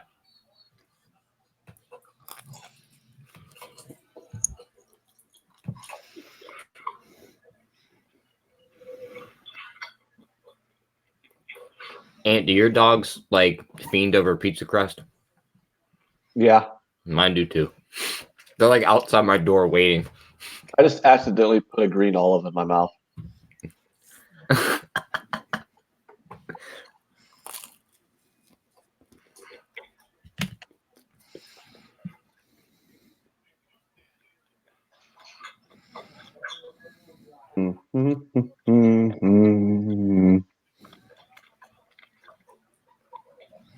It's a close game in this Knicks game.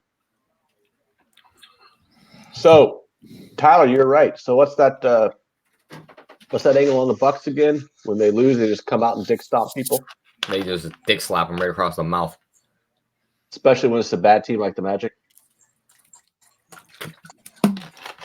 It's got to be after a loss, though. They have to lose that previous game.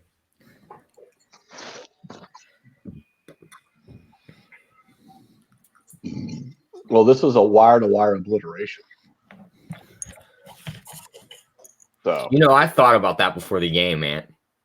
The What? wire-to-wire bet. I was like, it never hits.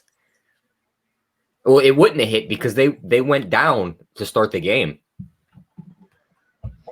oh yeah. They were down by like 10, and then they What kind caught of up odds at the do end you of the get on first quarter. wire-to-wire? That must be crazy. Even for a big spread, you must get like crazy good odds for wire-to-wire. Dallas up 12-2.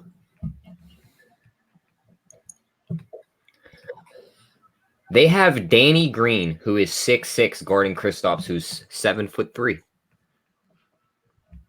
That seems silly. That seems like he's going to shoot right over top of him. Hey, I'm mad because Porzingis had the ball behind the three-point line and He didn't shoot it. Yeah, he didn't shoot it. He passed. I mean, he didn't have an open shot or anything, but I mean, he should have just dribbled until he had an open shot and got it behind the three-point line. That made me happy. Hey, we got one already. We got a long time in this game. I mean, I would prefer to just hit it like right away. Kind of like the Tatum one, just get it done in the first quarter and call it a day. What was the one where it was just the other night? It was like the Green Bay Packers guy. Oh, yeah, your Aaron Jones props. You're like, take these three and just call it a night. And then they all cashed in the first drive of the game. It was like, yeah, screw that game. I'm done watching it. Oh, yeah. Yeah, no, they all cashed in the first by the Packers' second drive. They all cashed, but yeah, it was the first quarter. They all cashed in the first quarter. I'm like, I'm not even watching this game anymore. I'm turning it off. You guys have fun. You guys can go ahead and sweat out whatever you got bet on this game for the next 3 quarters. I literally just won 3 units on this game, and it's only the Packers' second drive. It's like, and I'm done here. Yeah, I didn't bet anything. I did not bet anything else in that game or anything else. I'm like, oh, okay, wow, that was pretty cool. I tweeted that to JJ, and he tailed one of them on me, and he like tweeted me back after all 3 hit in the first quarter. I'm like, I mean, I liked the matchup. I liked the spot for him to hit those receiving props, but at the same time, I mean, you got to admit, I mean, a lot of times player props, you just got to get lucky, right? But no, I just thought that was a good matchup for him to come out the backfield, get some receiving yards in the game against that defense. I wasn't expecting to hit it in the first quarter, but I mean, I'll take it. It'd be beautiful to see this Knicks game go to overtime. Why? So they could win, or so you can have extra chance to hit your prop on Barrett? I have extra time for RJ Barrett to put the goddamn ball in the hoop. Well, then I shall also wish for overtime in the next game. Man, this one's gonna hurt. Why? You say that about every bet you lose, Jay. Why is the RJ Barrett bet going to hurt? more than any other bet you've lost in your life? Because I'm so close. And he's had so many opportunities. We've needed 1 point out of this guy for the past quarter and a half, Amp. Wait, what? 1 He's at point for the 15. last. He was at 15 in the third quarter. Okay, yeah, that One would, bucket. yeah, that would explain why Jay looks like he's having a stroke. Either that or Jay is having a stroke. I'm not sure which one it is. If he starts talking like this, then we'll know Jay's going all strokey. 17 seconds left in the game.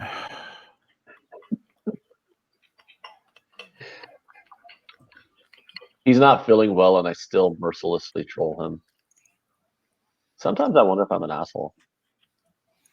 I mean, if you're wondering if that question has an answer, I could answer it for you.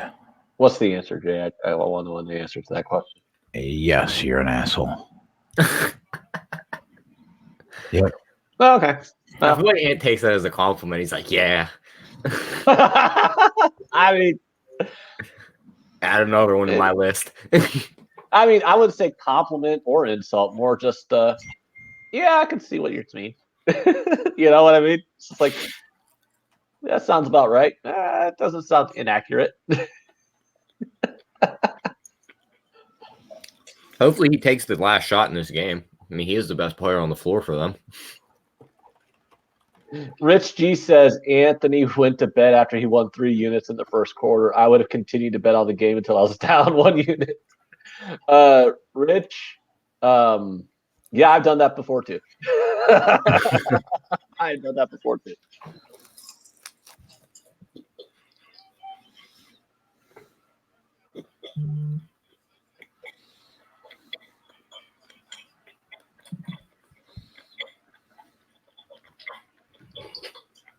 Again with a random something random. Soda is the most disgusting thing you can put in your body. What is? This Soda. I mean, I'm not going to lie. I'm not the hugest fan of pop, but I enjoy certain pops. I drink it here and there. Beer I drink and water, I'll though, drink like 3 bottles of water afterwards. Yeah, you ever notice like pop never actually quenches a thirst? No, not at all. Oh my God, he missed another shot, and it's a tie game. 4 seconds left. That might actually be a good thing because it's overtime. Oh, we didn't take the plus 400 on the money line. Oh my God. This man's about to have a mental breakdown. This cracks me up every time.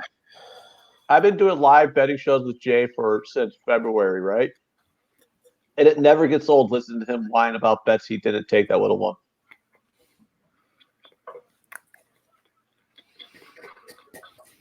Just let this game go to overtime, please. Look at that miss right there.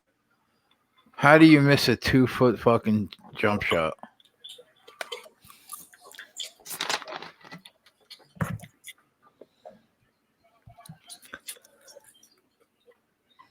Oh my.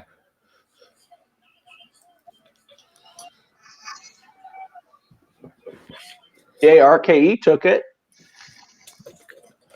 Good. I'm glad somebody did.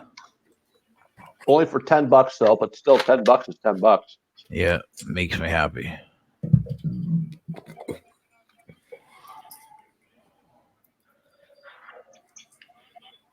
Dallas is putting work in on LA 20-7. How many threes does Porzingis have? Is he still at 1? He is at 1 for 1.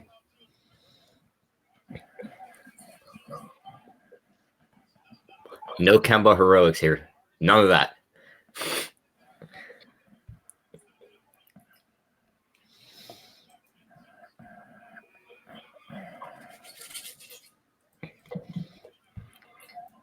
Is this a good spot to take the Lakers live down?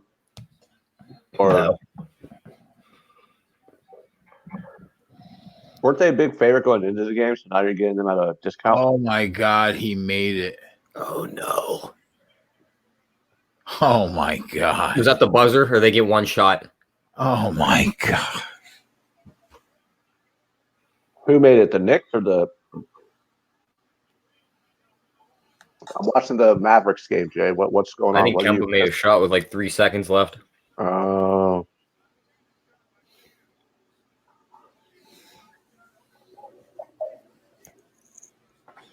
Oh man, Porzingis missed it. Porzingis had a nice full open three look and missed it. Son of a bitch.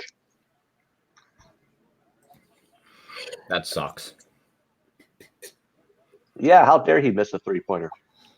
No, I'm talking about the RJ Barrett prop. That one hurt. Oh, And this is why I hate Duke players.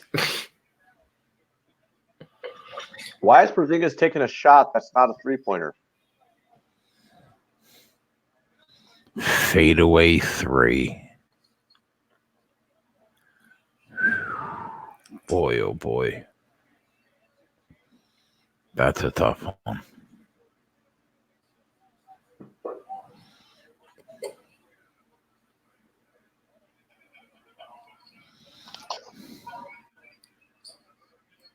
I'm going to take a guess and say you didn't tell the Tatum 3-point prop.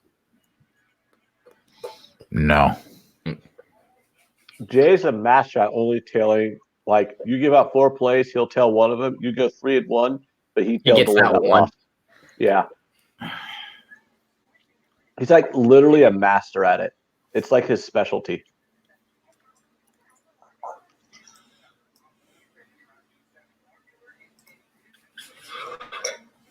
And we need Porzingis to cash, and we need Aldridge to cash. Yeah, did he ever tell you how like during baseball season, it was like last baseball season, there was like a stretch where I was up like 20 units in 2 weeks. I lost like 9 baseball bets over the course of like 2 weeks, and he tailed me in like 12 games, and 9 of the 12 were the losses. Damn. I do remember that time. He's like, I am never doing this again. Yeah, I was like on a 50-9 run, and he tailed like 9. He tailed all 9 losses.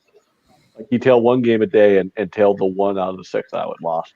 Like I was on like a super hot run over like a period, and he somehow managed to lose like a lot. I was dumbfounded. I was actually kind of impressed. I'm like, wow, that's some crazy game selection you got there, Jason.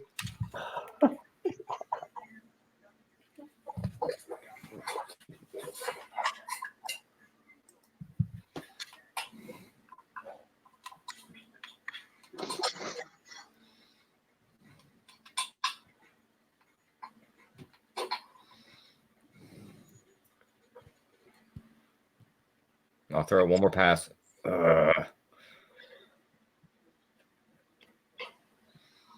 Rich G says, I was literally waiting to hear the plays Jay tailed Ann on, and then I wouldn't make that play.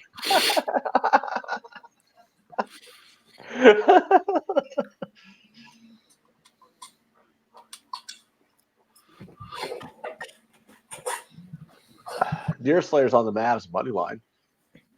He's looking good. Well, that's good.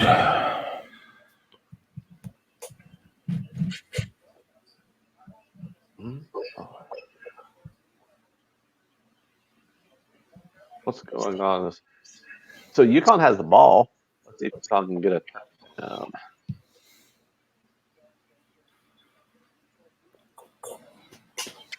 not throwing the ball like that.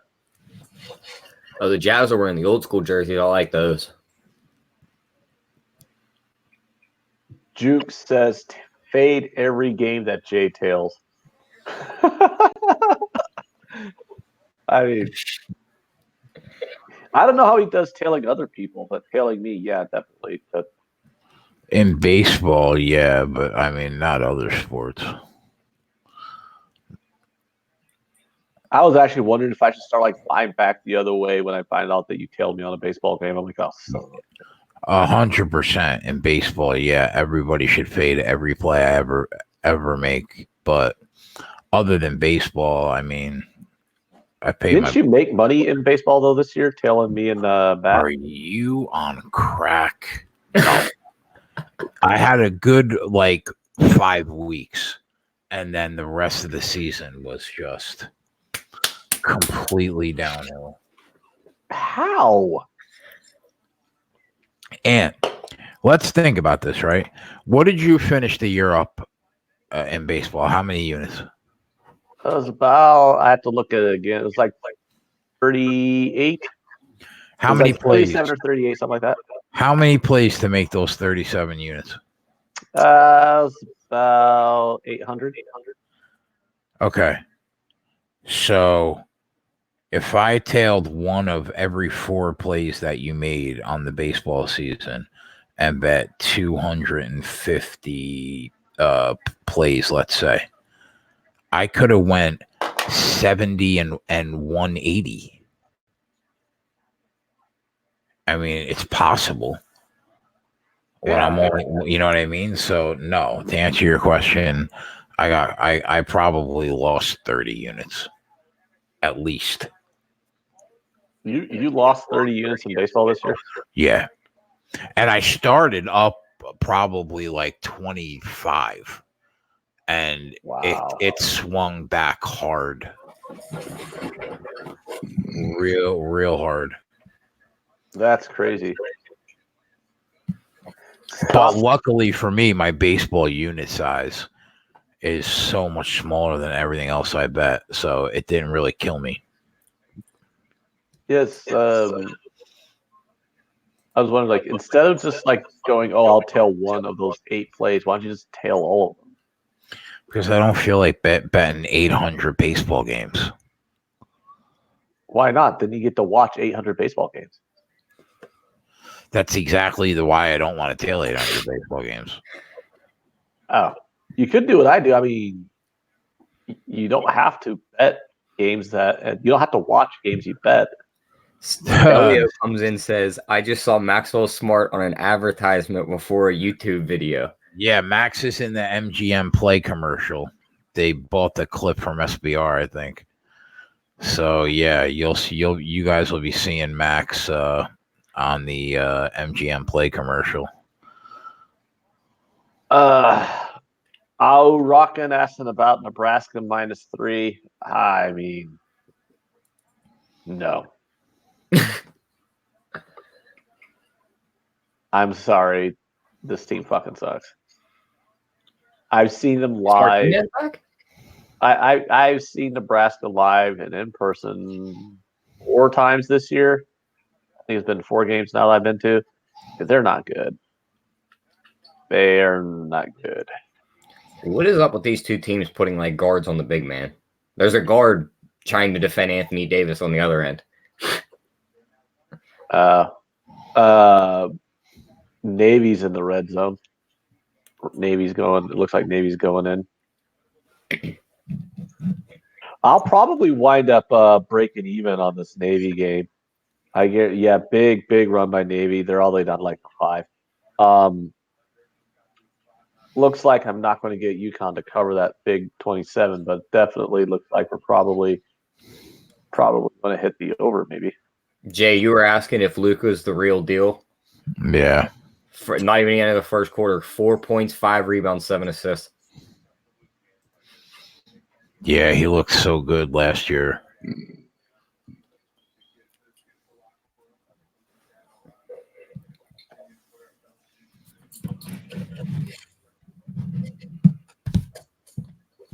What's this commercial that Max is on? I keep hearing that he's in a commercial, but I've yet to see it. Yeah, there's a touchdown from Navy. We got 45 points in this game, so I need 2 more touchdowns in this game, and I get that over. Well, actually, I get a touchdown in the field goal in this game, and I get the over.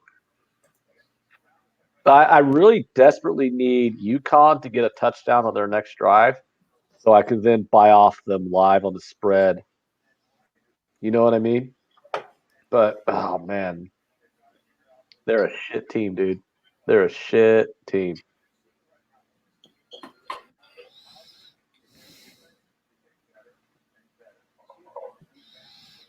But you might have been right, Jay. It's 35-10. You said 45-10 type game, 45-17. Yeah. That's what's shaping out to be. Oh, Do you need like a shot of adrenaline? No. You look like you're either falling asleep or. No, I'm good. I mean, I only slept an hour 45 minutes. I I didn't had have much sleep either. I had to do a couple shows. I was behind on my articles. I had to get them done overnight. So, Oh, that sucks. but I'm good. I'm good. I'm gonna sleep like a baby tomorrow, though, man. Tonight. Oh, yeah. I'm about to say you get to sleep till what, like about 5? it's gonna be glorious. I'll probably sleep till about 2 in the afternoon. I'll wake up. I'll do my final prep for the fight card. Actually, I got to send out my college football card before I go to bed, and then I'll sleep till 2. It's gonna be great. Cool. I'm gonna miss college game day though, for sure. Tomorrow, that kind of sucks, but whatever. Get some sleep, man. Yeah, I am definitely. Answer my question in the private chat. No, yeah, I didn't get much sleep either. I was at the hospital till about 2, and then I went back once I got up. So we stayed until they got my mom, and then I went back.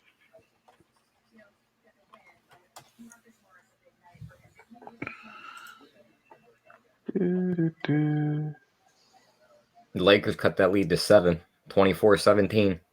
Well, yeah, I mean, you get these runs in the early part of the game. I think it's kind of weird to like live bet spreads and stuff like that at the beginning of the game. At least, like in basketball, just goofy to me. Yeah, I agree. My favorite spread bet, live betting in the NBA, is catching that team that's the better team. You know they are. They're losing the game, and you get plus points with them in like the fourth quarter.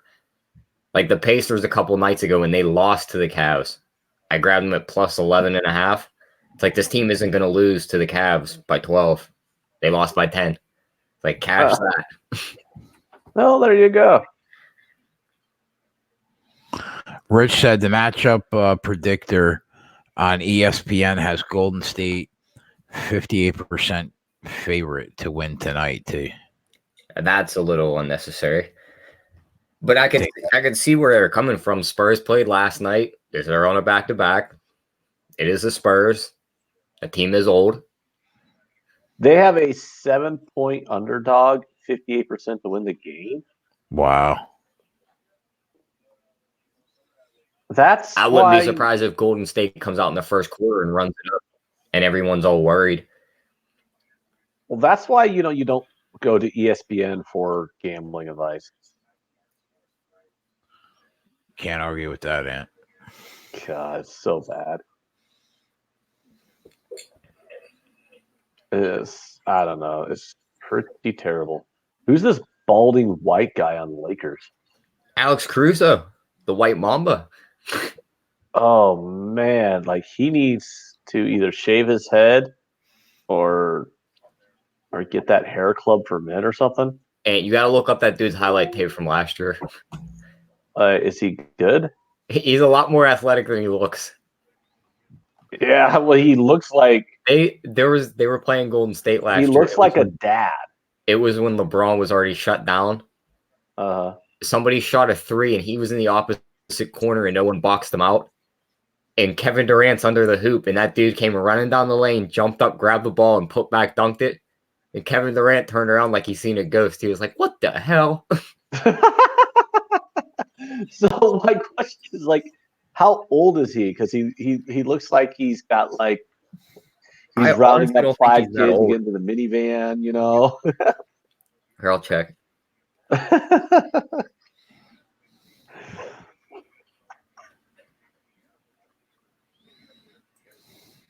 Yeah, he's only 25 years old.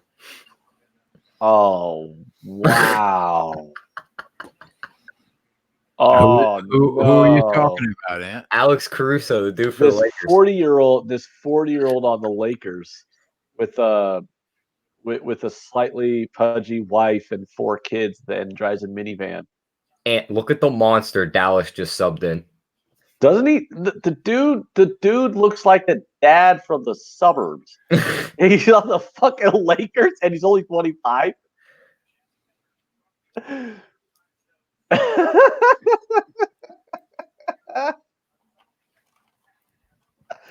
He's Rick comes 25. in Are you somebody fucking just kidding me? dropped 35 grand on Spurs -6. Damn. Are you talking about number 51? The Mavericks just subbed in? Oh yeah, big dude. That dude's big. He's like 7'5", I think. He was in the John Wow. Wick movie, the newest one. Oh, he was. Yeah. He got he had that one scene where he was the one who was killed in the library. I'm pretty sure, yeah. Oh, Yeah. dude, I know who you're talking about. He's in the NBA. Yeah, he's on the floor He's on right the now. Mavs. He's number 51. Holy Christ, that's a big boy. Yeah, and Keanu Reeves killed him. Yeah, with a book, right?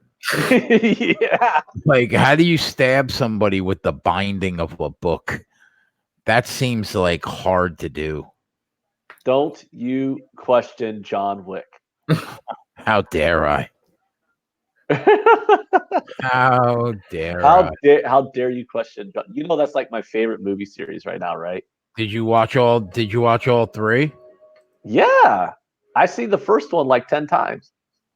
Yeah, I just saw the 3rd one recently. You know when he hunts down Theon Greyjoy? Yes, that's the first one. Well, I love it because it's like the dude kills his dog, so he reciprocates by murdering the entire Russian mob. Yep. Yeah, Yep. LeBron is playing. He's just invisible. I watched the movie and my dog gets upset when they kill his dog, and I'm like, "Don't worry, John B. It's okay. He'll get them back." And then the rest of the movie, he's just fucking murking people for killing his dog. I'm like, "That's right. That's what happens to dog killers." Yeah, absolutely murking people. Oh yeah, great. Yeah.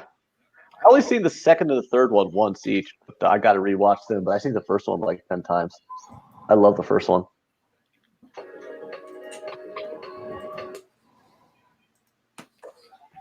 Ken Peacock says all dog owners love John Wick.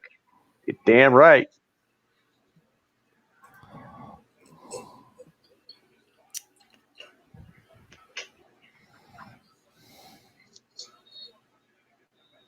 Yeah, it's kind of weird though. Like, what's like while watching the third movie, it's like, okay, is every single person in New York City a fucking assassin or something? Like, literally, he cannot get a block down the street without somebody coming up going, "I'm going to get your bounty, John Wick." I'm like, really, another one, another random homeless person in New York is a fucking super assassin. It's like, It's a super Jesus. soldier.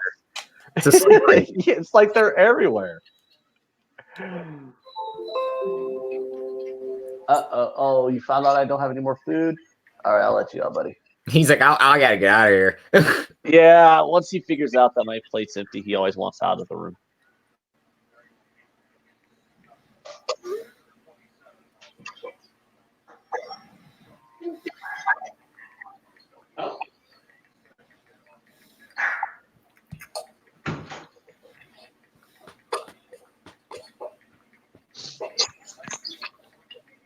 Or not. I don't know what the fuck he wants now.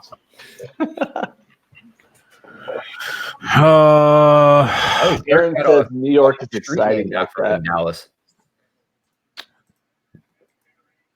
The Nowitzki block. I gotta make some. I gotta make that half unit back. Oh yeah, you're going to go chase that half unit loss all night long, aren't you? No, not all night long. Probably with one more bet though. I'm gonna hear about it forever. Oh man, the Stars are up 2-0 on the Avalanche. Good Avalanche. Damn Avalanche. I'll probably have a couple $1,000 scattered around that UFC card though tomorrow. I like that card a lot. Really? Yeah. Only a couple thousand? Yeah, it's like scattered around the whole card, not like one fight. Although, let me check the odds on the Caitlin Chukagian fight to get to the second round. That might be a monster. And I'll probably have, my unit size for football is big.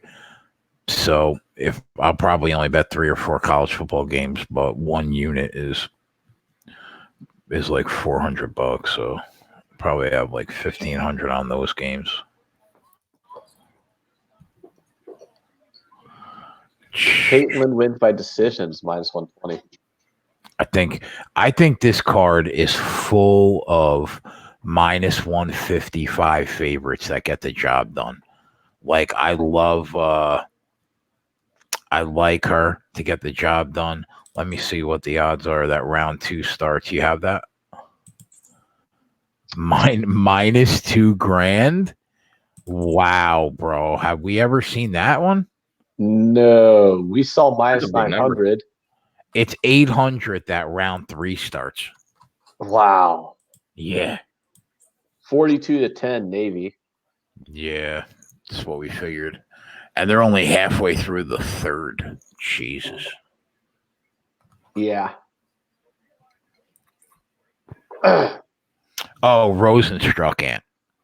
Yeah, I kind of skipped over the fight until Dave brought it to my attention, and then I dove in it a little bit. And my God, he should absolutely club on Andrei Arlovsky, another favorite in the minus 160 range that I think gets the job done. That's the second one. Johnny Walker in that minus 160 range against Corey Anderson. I think he probably gets the job done. Gregor Gillespie minus 148 against Kevin Lee. I'm going to dive into that a little more. There are like 4 fights that when I wake up tomorrow, I'll dive deep into before we go live. But I'm thinking that I lean Gillespie minus 140 in that fight. A lot of people have been asking me about this Derek Lewis Blagoy-Ivanov fight. Remember, that's the guy, Ant, that I ripped up on the Fantasy Sports Network, said he was a complete slob. Yes. That's Derek Lewis. You don't know what you're going to get with him. If he comes to fight, he will 100% win the fight. If he's just coming to collect the check and stand there for 15 minutes, he could lose the fight. You just don't know what you're going to get. That Stephen Thompson Vicente Luque fight, I'll dive into in the morning. I lean Stephen Thompson at minus 110. I like the card a lot, though. It's going to be fun. I know one of Dave's dogs is he faded Hakeem Dawodu. He's taken Julio Arce at plus 112. That Lyman good fight should be a good fight. I don't really have an opinion yet on the Edmund Shabazian Brad Tavares fight yet. Same thing for Shane Burgos. I think Shane Burgos wins the fight, but I'm not laying 230 with Burgos. No way. I'm looking forward to it, though. Plus, we'll have college football going. It's going to be sick. I'll be right back, boys. Trying to find us a live play we can get on. Yeah, the games are still pretty early for live plays. The ones Yeah, that I was looking on at the now. player props. Okay. You can get the Jazz to win the first half at minus 130, up 3 already. But the Kings, I did see someone in the chat say the Kings have been winning these games at halftime and then just getting blown out of the water in the second half. Oh yeah, I tailed Jay Money. He tweeted out the Kings minus 4. I think it was the other day on the first half, and I think he also had them on the first quarter, but I only took the first half. But he had a first quarter and first half, and both those hit, and then the Kings wound up losing the whole game. Yeah, that's the Kings for you. Hey, I mean, it's a good call though. Did not make a full game. The winner. Yeah. That's all that matters. Yeah, First I'm quarter mad I gets didn't take the first quarter too, but I'm like, well, if the first quarter wins, first half probably wins. I'll just steal the first half. I don't want like too many bets on an NBA game. We need Porzingis to come back in the game. So Jukes wants to know is the play the Jazz minus 130 on the first half then? I'm not betting it. I was looking at it.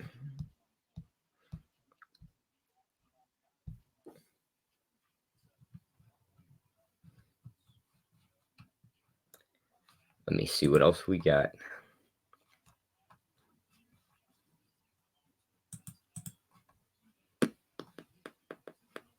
Tyler L asking about horse racing cappers.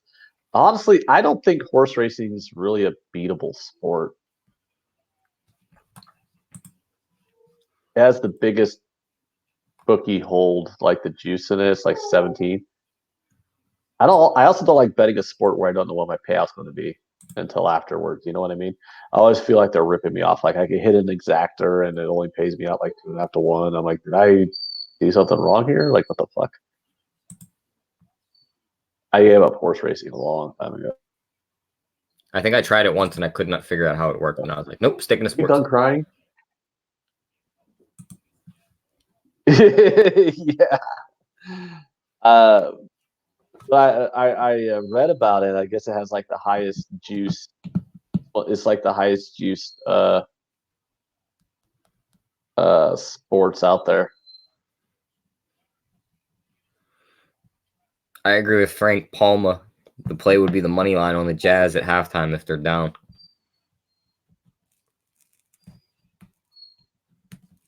Deerslayer says, I worked in horse racing industry 19 years. You can beat a race, not the races. Aaron says to win at horse racing consistently, you have to play tournaments. I'm kicking this dog out. It's freaking annoying me.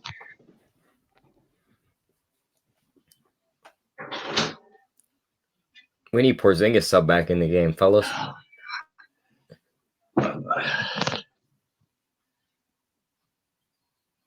I couldn't take that shit anymore. He just whited and whited and whited. And it's Was that Porzingis? Was that Porzingis? I'm on a commercial break. Oh, I saw a big white guy hit a three. Oh, no, he's not even on the court. Never mind. It's some other big white guy hit a three for the Mavs. I'm like, I clicked my tab over to the Mavs game and I saw like, oh, the ball's in the air. A big white guy threw it. It went down. I'm like, ooh, that must have been Porzingis. Nope, it was some other dude.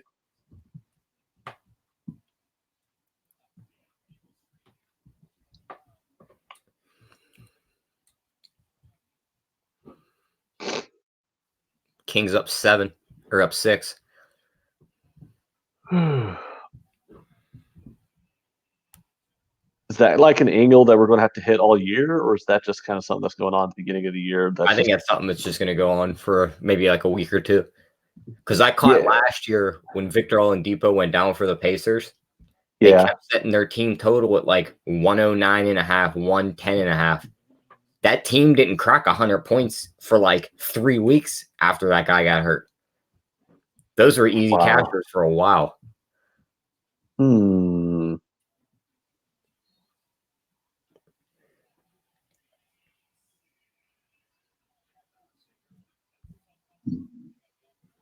Yeah, Nate, the Pistons lost. I've seen that. Yeah, Porzingis still at 1-for-1 from 3. Needs to hit 2 more. I think he subbed back in, they said. Well, he better be. I don't need nobody who I got props on out of the damn game. You know what I mean? You better put him on the floor, and he better play 48 minutes. You know, back in the day, they used to, Tyler. LeBron did that last year and the year before that. He would just play the whole game. Hey, Tyler, do you know you probably don't know this because you're young, but you know that back in the day they actually played every game? Yeah. They're like, oh, we're resting because we're tired from load management, flying on our private jet. We're just so exhausted from playing a game for 48 minutes. So all of us stars are going to rest right now. Meanwhile, Michael Jordan and Magic Johnson played 82 games with AIDS. Shit, And these Kobe Bryant did it too. these motherfuckers are like playing 70. Like, I come on. understand why some of the guys, like if you're coming off like a bad injury, I could understand the load management. Like I'm not going to kill myself and play 3 games in 4 days on a bad knee that just healed coming into the season. I could see those guys taking some games off, but like, why did Kawhi have to take off 2 nights ago just to have 100% to go beat the Spurs ass? Well, yeah, first it's the beginning of the year, like you're 25, like come on. As somebody who's in their mid 30s, I don't really want to listen to professional athletes in their early 20s talk about how they're tired. Oh, I'm tired. Shut the fuck up. You don't know tired. There's LeBron. Is he out there yet? No, he still isn't out there yet.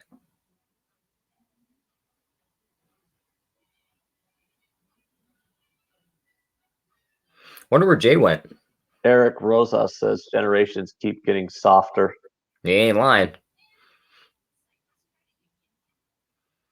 You imagine how these kids are going to be nowadays, the ones that are younger than me?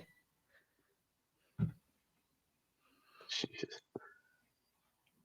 Ooh, UConn got a first down. Maybe we can get some points out of UConn here. There we go. Well, if UConn gets a touchdown, obviously that'll hit my over. And they're down 32, so that'll get it back within the numbers. So I could probably live bet them around the closing number on the other end to buy off of my UConn plus 27. And then that, because I really just kind of want to buy off the UConn plus 27 with zero risk and win on the over. But I really just need UConn to actually get a fucking you know what I mean? Like UConn, put it in the end zone. Yeah, exactly. It's like put it in the end zone already. Of course, if they do wind up covering the 27, I'll feel like an asshole. But like I'd rather just, win my total on the game and not worry about anything else after that. But whatever.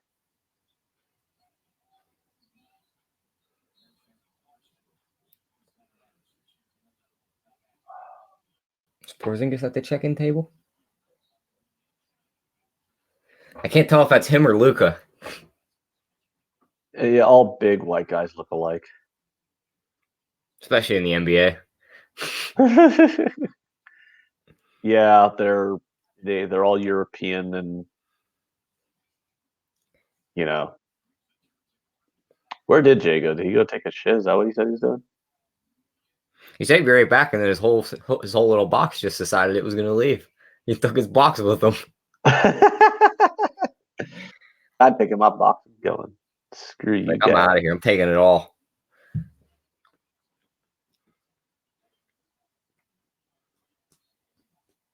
So did you see anything you like in the NFL this week? Or NFL? I'll probably do a couple of teasers, maybe. Probably jump on some props Sunday morning. Let me see if there's any good teaser bets right now. Here, I'll look right now for us. Well, for NFL anyways. Let's see. I just punched it in and we would have to be nope. A dog up. What? I don't see many like 6s or 7s we'd be able to tease down. Yeah, I've not seen that. I see one, and it's Monday night. Oh, yeah, but the problem with the Cowboys is they're a road team, and you don't want to be teasing down road favorites. Yep. Like, I'm very strict on how I do my teaser, Tyler. Yeah, I've not seen anything to tease. The Lions. Yeah, maybe the Lions and Jags. No, wait, the Lions to 8.5. That's a half of the teaser. What's the other side? Where are the Jags at? Oh, yeah, that's a slam dunk. Yeah, they're at 1.5. I think we might have something there. Yeah, you get the Lions up to 8.5, and you get the Jags up to 7.5. Yeah, that's a slam dunk. I'll have to circle that. because I only bet them Sunday morning. Because I want to bet teasers as close to the closing line as possible, so I don't Yeah, bet them because until we Sunday might morning. get that 5.5 to jump up to 6. Yeah, I think my sports book is drunk. I click on NFL and I get Boston College versus Syracuse. that's weird. I'm pretty sure that's not NFL. No, it's not. No, I only like betting teasers on that closing line though, because like the NFL's got the tightest lines, and I think like that closing number is the tightest number there is. Mm-hmm. So I want to move the tight numbers. I don't want to move loose numbers. You know what I mean? Yeah, I know what you mean. Yeah. So I tease Sunday mornings, probably a couple hours before the games kick off. But yeah, I'll circle those two though, because if those numbers stay right in that area, Jags and Lions would be a teaser. But that's the only one I see. I Nothing like else. Jay's idea on the Le'Veon Bell prop. I can see him looking like his old self in that game against the Dolphins. The Chargers running backs against Green Bay's defense could have some prop play there. Kings again, first quarter, first half looking good.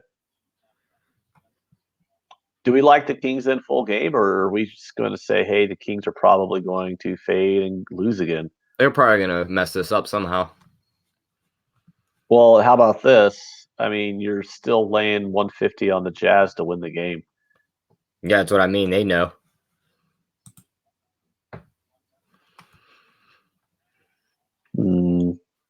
How do you feel about the Baltimore Patriots game? You think Baltimore has a chance? Well, yeah.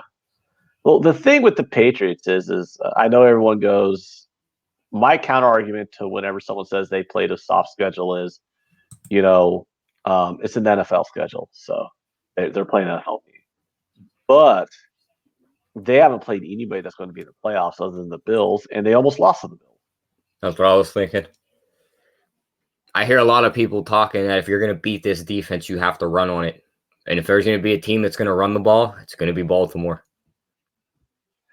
Yeah, I know. We got Porzingis back on the floor.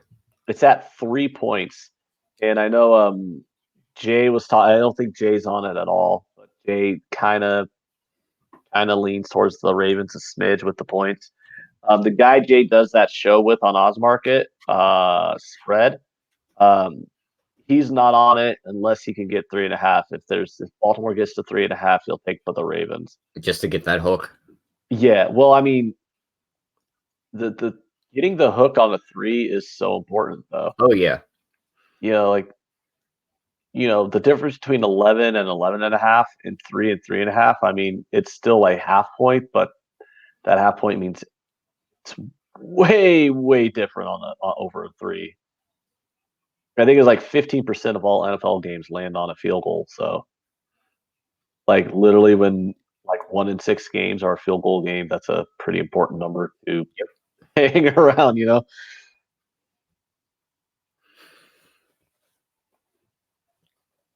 Is there a such thing as a key number in basketball? I mean, I heard like 4 and 7 3. can be, because that's like multiple possessions, but still just seems kind of like not really. I don't know what you would call a key number in basketball. That's why I try to stay away from the spreads and use the money lines. Money lines and totals? Yep. I took that spread on the Bucks today because you got to back them after a loss. They come out angry, and they did.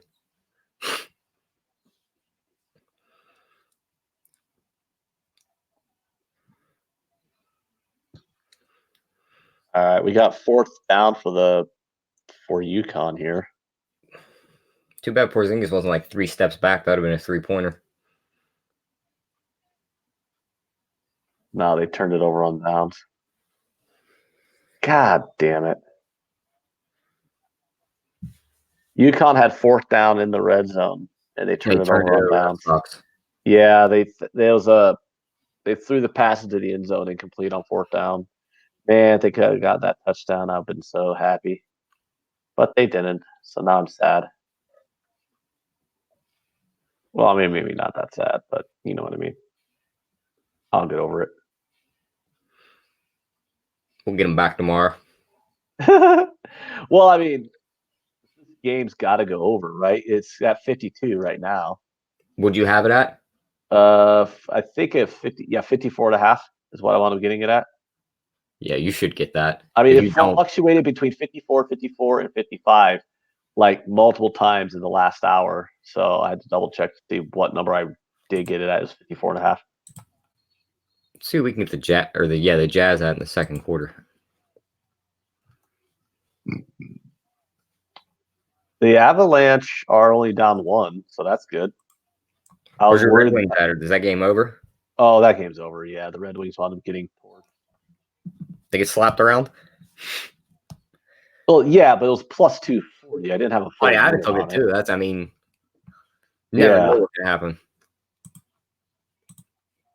Yeah, I keep my I flat bet almost everything. Like I bet to win a unit or I bet a unit. You know what I mean? Like on Yeah. underdogs. Like if I'm betting a plus 200 underdog, I only have a half unit on it. And then if I'm betting a minus 140, I still only risk a unit to win, the 0.7 unit profit or whatever. I don't like risk, I don't actually risk, 1.4 units to win a unit. I still only have that 1 unit risk on all those bets. Does that make sense? Yeah. Yeah, I just flat bet it all. It keeps your how do you say that? It keeps your variance lower, Yeah. It's like when people like sometimes if you want to like lay a big number, like a big favorite price, and people are like, oh, that's so risky. It's like, well, actually, I'm risking the same dollar amount I always do. I'm just not going to get back as much when I win the bet. It's like a.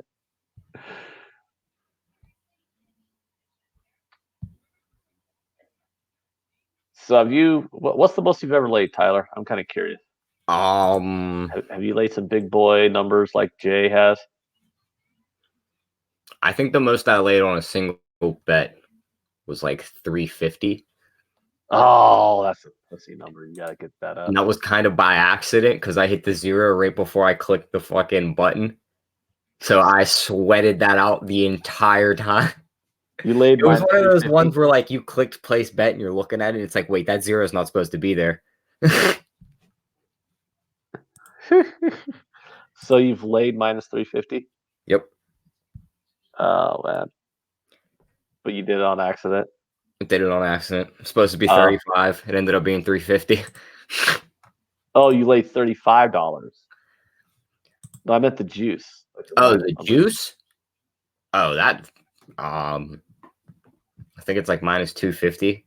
I don't like messing with that number. I like my minus 110s in that plus number. Minus 250. If I can find plus 140 and feel just as confident or just a little less confident about that play as I do with minus 250, I'm going with the plus money. Have you ever seen some of Jay's numbers, haven't you? Yeah. Well, Jay's also playing with a lot bigger of a bankroll. Yeah, he is. But he laid 900 on that female MMA fight to make the second round. What was it, minus 2,000?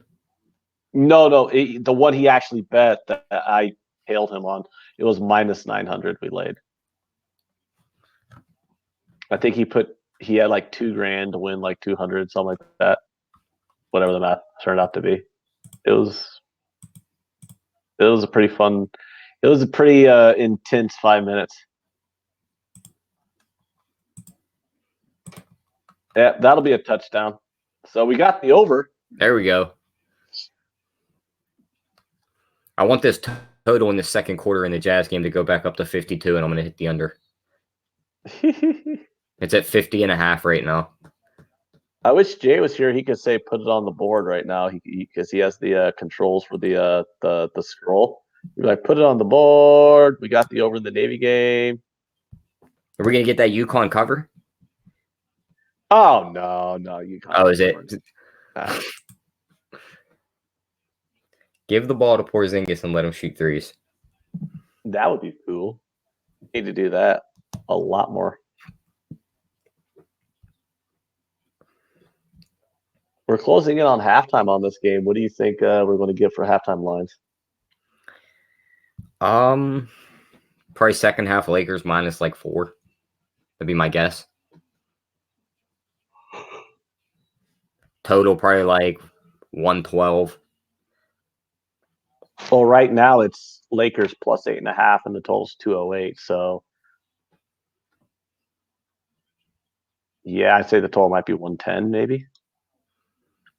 Lakers money line is plus 400. Do you 2 think that's minutes worth in the a shot? game, the Warriors are up 3-0.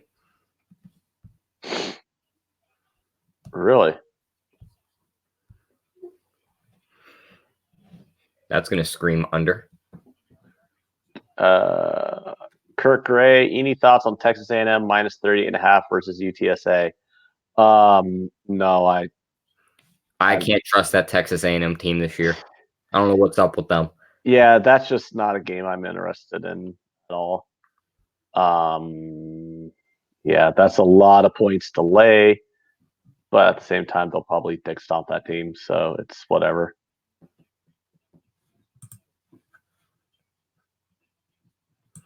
Yeah, I'm gonna take a shot with this under second quarter in the Jazz game, under 51.5 at minus 110.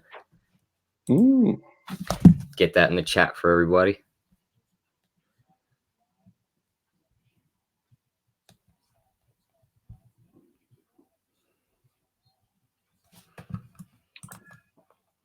The Spurs are minus 5.5 now. You could have laid minus 7 pregame, or you could wait 2 minutes into the game and lay minus 5.5. Isn't this kind of like why you don't like betting basketball before the game starts? Spreads? Yeah, all about runs. Jeez. The Jazz are a pick 'em right now, like minus 105 to win the game, down 9. FanDuel doesn't want to take my money. Well,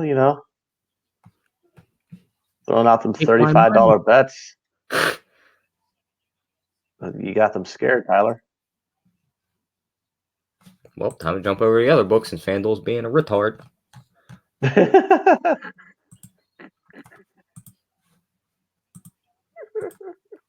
like, how many times can a bet time out? Jesus. Is your new book even want to give you the same line? Probably right around there. Well, if I clicked on the NBA game, it just took me to the college card. They're both drunk.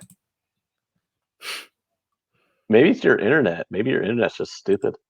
I wouldn't doubt that. Here we go. Now I'm into the Jazz game. Second quarter. Oh, the Jazz are now plus 110 to win. Do you think the Jazz come back and win? Is it worth it? I'd wait and see how the second quarter plays out before I bet that. See how high this lead gets. Oh, yeah. Like, say if they're only down by 5 going into the third quarter, then hit the Jazz. Yeah. Or you might even get better value on them. They go down like 8. You might get like plus 180. And they fight back in. Well, they're down 9 right now. Yeah, but that number will stay low with the game still being so early. They maintain that lead going into halftime. We're getting a better number. Yeah, I'm looking at plus 115 on the Jazz. I mean, aren't the Kings terrible? Yeah, the Kings are pretty bad.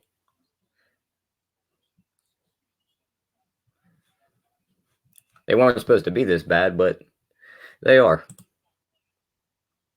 Well, it happens, right? Man, this UConn team's so bad. They've moved the ball a bit, but they just can't get in the end zone. They don't have any finishers, I'd say. Yeah, UConn needs to stick to basketball. Football is not their specialty. Oh, they're coming over to the Big East in basketball? They were already a part of the Big East back when the Big East was actually the Big East. Yeah, now they're moving back to the Big East. That was the time to watch college basketball when you had that Big East that was just a juggernaut. Pitt, UConn, and all them guys. Now the Big East is just a joke. The Big East is a joke. Villanova's won like 2 national titles. That's about Like it, though. It's the they only had team there. they had 2 1 seeds in the tournament 2 years ago. Really? Yeah. I've considered the Big East garbage since all the teams left. No, they still have basically is all the Catholics. It's all Catholic schools right now. But yeah, they got the Villanova and Providence, Seton Hall, St. John's, Georgetown, Creighton, Butler, Marquette, and DePaul. We got 4 points out of Aldridge. That game's still pretty early, isn't it?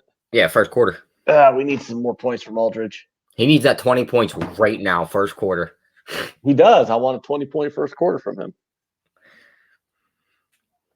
Ooh, Lakers and Mavs are at the half. Jay's back. Jay's back. Hey, sorry about that. You left and took your box with you. What the hell is that? I didn't want you guys to just see a black box there. So, What do you do? Have to go take a shit? I mean, probably not the best talk on SBR, but I had to take care of something else though. It's like 10 o'clock at night. No one cares. You guys, and were there any winners while I was gone? And cash. Yeah, the over cash in the Navy game. Nice. What was it, 54? I mean, if it was 54, 54 and a half, or 55, depending on where you got the number at, they all cashed. All right. It's 49-10 right now. They're just I took the under in the second quarter of the Jazz Kings game.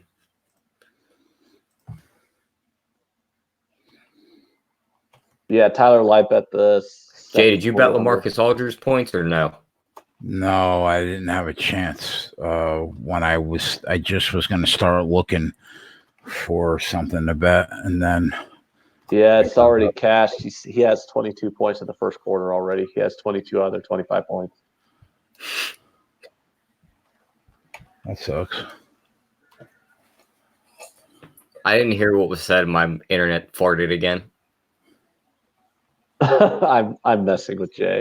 Oh, I heard 22 points in the first quarter. I'm like, I'm pretty sure I know what he's talking about.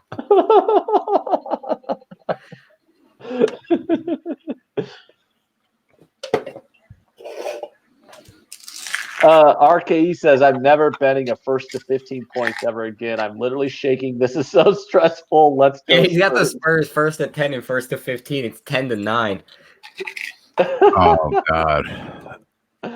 Did the Spurs win 10-9? Are they up? The Spurs are up 10-9. Aldridge just made another free throw, so that's 5 points.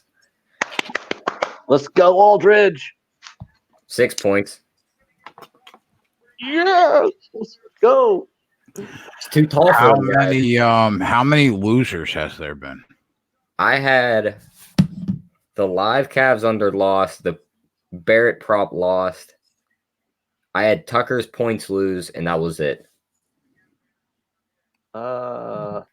Given out on the show. I had a parlay I tweeted out that lost, but that wasn't given out here. So 2 losses? 3. We have 5 winners so far. So the Rockets under 1. The Kevin Love points, rebounds, and assists 1. The Bucks 1. Tatum 1. Oh, I didn't get the other. What was that, Kevin Love? Yeah, over 33.5. UConn that was on the show? Yeah. Gave it out right as we came on. UConn plus 27 is going to lose. Points, rebounds, and assists? Yep. It's going to be my favorite bet all season. What was the juice? Minus 112.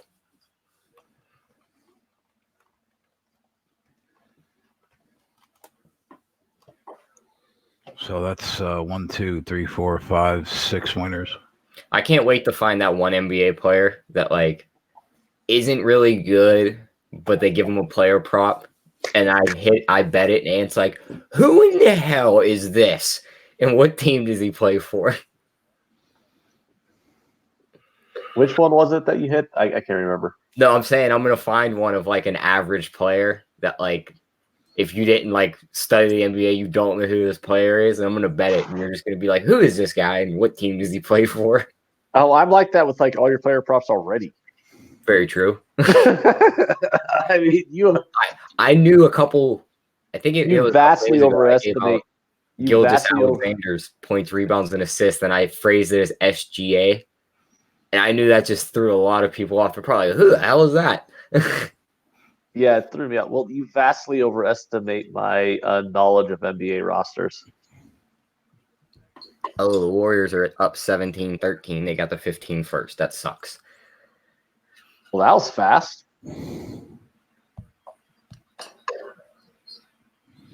Like the game was literally just 11-9. Wow, you know what's frustrating? Barrett having 15 points for 3 quarters and not scoring another point. Yeah, well, aside from that, the in New Jersey, all the racetracks use a site called 4njbets.com where you bet on horses, right? Now, I don't have money in my account. I could easily just put money in that account. But on general principle alone, the fact that I cannot bet those Breeders' Cup races tomorrow on FanDuel, DraftKings, or Bet365. I had a conversation with Al Mack today. I said, Al Mack, can you bet horses on Bet365? He's like, yeah, it's crazy. It's sick. They block the horses on the New Jersey Bet365. They're forcing you through that site. That's ridiculous. Yeah, I mean, I can't stand red tape around sports gambling, man. Why do they block horse racing in the New Jersey side? Because I guess they all wanted to go to they all wanted to go to that regulated New Jersey site. Fuck New Jersey. Isn't points bets in New Jersey, Jay? I'm not sure. I think so. I seen they refunded everyone that bet Mitchell Trubisky to win the MVP. That because they did it on Halloween. That was their trick or treat thing. They said Mitchell tricked everyone into thinking he was going to be the MVP. So here's your treat. Here's your refund. Who did that? Points bet. Wow. That's crazy. Well, that's the site, and if you bet like a -6 favorite and they lose the game by 10 points, you have to pay for those 4 points or those all those points that they missed that spread by. What? Yeah, but if you bet 500 on a team that's -3 and they win the game by 38, you get every. Oh my God, you crushed it. What do you get? 500 every point? I think so. Yeah, I think that's how it works. It's like it's like you win big, but if you lose, you are screwed. Yeah, there have been people that have won like 60, 70 grand on a game because they won by 30, and then there are people that have lost 100 grand on a game. Somebody laid 10, I think it was like 10 grand on Baltimore week 1, -7 playing Miami, and we all know what happened there. That dude walked away with like 60K. I don't mind that. I'll bet, if I'm in the mood, I'll bet $30 a point. But I mean, these guys that are betting $500 a point, fuck that. No, because that can kill you in one game. Sure, it could. If your read is off that game, you are done.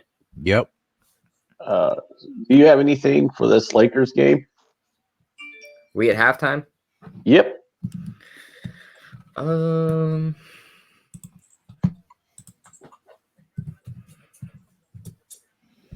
Let's see.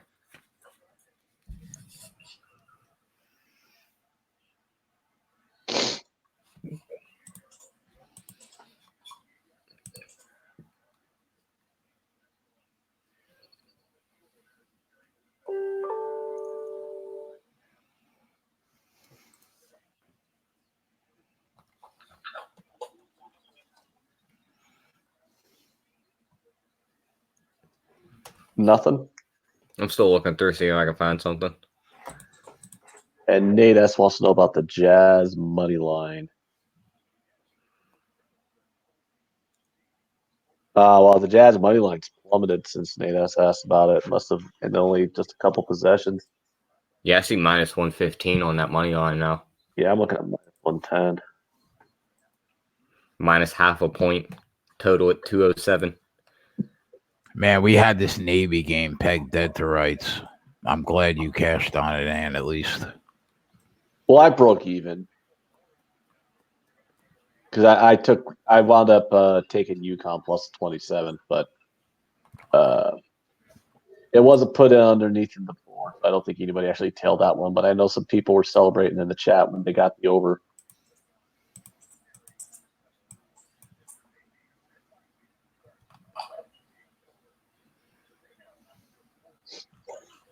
Yeah, I mean, maybe I talked you off of an under here because weren't you talking about wanting to take an under or looking at the under? Like, I don't know, dude. Who, me? I was going to take the over. I was you were? looking at the under. In the football game, yeah, Tyler was looking at the under. Oh, yeah, Tyler. The Mavericks' third quarter money line at plus money doesn't seem too bad. They have the better coach. He's going to come out with adjustments. I don't see Frank Vogel adjusting much. He's going to rely on LeBron and AD just to carry this team. How'd you do in hockey? Who, me? Oh, yeah. I lost the Detroit Red Wings, but it's 2-1. The Avalanche are down 2-1, so that game's still pretty live. Avalanche, it's into the second period on the Avalanche game. They're down 2-1, so obviously it's I'm an underdog to win that bet, but it's a 1-goal game. So RKE had the Spurs first to 10, first to 15, first to 20. Well, he won the first to 20. Yeah, he won the 10, lost the 15, won the 20. How does that happen? They got I don't know. I don't have those props. Nope.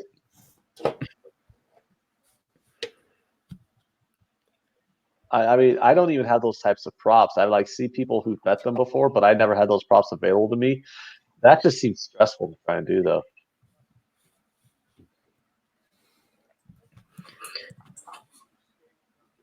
Can you imagine being a receiver on Navy and never catching a ball?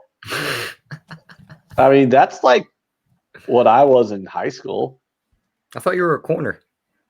Yeah, I mean, well, I played receiver too. I mean, we're like a Division III team, so I mean, we had to play both sides of the ball because there's only 25 kids on the freaking roster. Like half the school was on the football team. But no, yeah, I was like, I played receiver, but we never threw the ball anyway, though. So you're just like an outside lineman essentially. You're just like an extra blocker.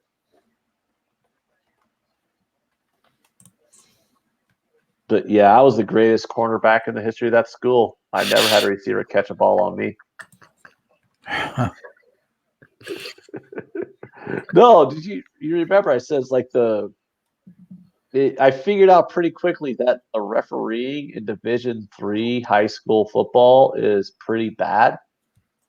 Like they never called pass interference on me. Oh my God. Or defensive holding was like a non-thing. They barely even paid attention to the receiving thing. They're busy looking at the offensive line or whatever. I don't know what the fuck they were doing, but I held a receiver on every play on every single down for, both years I played football, and I only got called for defensive holding or pass interference 3 times. What the? FanDuel just took every line off the board for the Lakers game. And just took it all. Navy scores again. It's blowout city. I told you Navy would get 3 touchdowns, Jay, in the second half. You didn't. You doubted you doubted me, sir. I know. So, Ant, that third quarter Dallas money line I was just looking at plus 112 jumped all the way to plus 210 the moment that quarter tipped off. Like the wow. Yeah, doesn't that seem like a little bit much? And the Lakers just made a 3. I can't see it pushing that much though. Did our boy make a 3? Any more threes? I think not. I think we're still sitting at 1. What the fudge? Yeah, he's still 1 for 1. Well, bullshit. The only nice part is Luke is in foul trouble, which means 1 foul, he's gone. Kristaps is shooting the ball every time.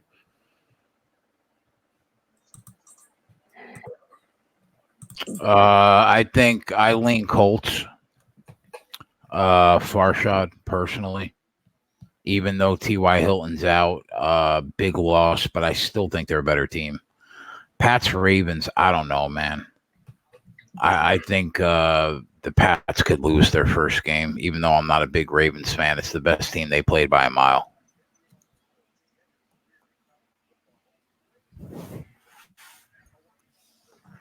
All right, T, any more plays that we're going to get out of here early tonight? I got nothing else. I don't want to force anything. I'm just going to ride out this. What do you have live going right now? Second quarter under in the Jazz game. 2 minutes left. All right, well, let me know how that makes out. So the schedule for the weekend, everybody, is as follows. We will be on tomorrow at 6 o'clock, and we will be on till probably 1:30 in the morning. It'll be a really long night. All the UFC, all through the Pac-12 games. And then Sunday, I'll be a guest on the closing line with Donnie at noon. And then we'll be on 1 o'clock until about 4:30. And then on Sunday for the early games. And then we'll be back at it on Sunday Night Football, 7 o'clock for that Ravens-Patriots game. So we'll see you guys back here tomorrow at 6 o'clock, man. Buckle up, get ready. It's going to be a sick night. We are out for Ant and Tyler. I'm Jay. We're back after this.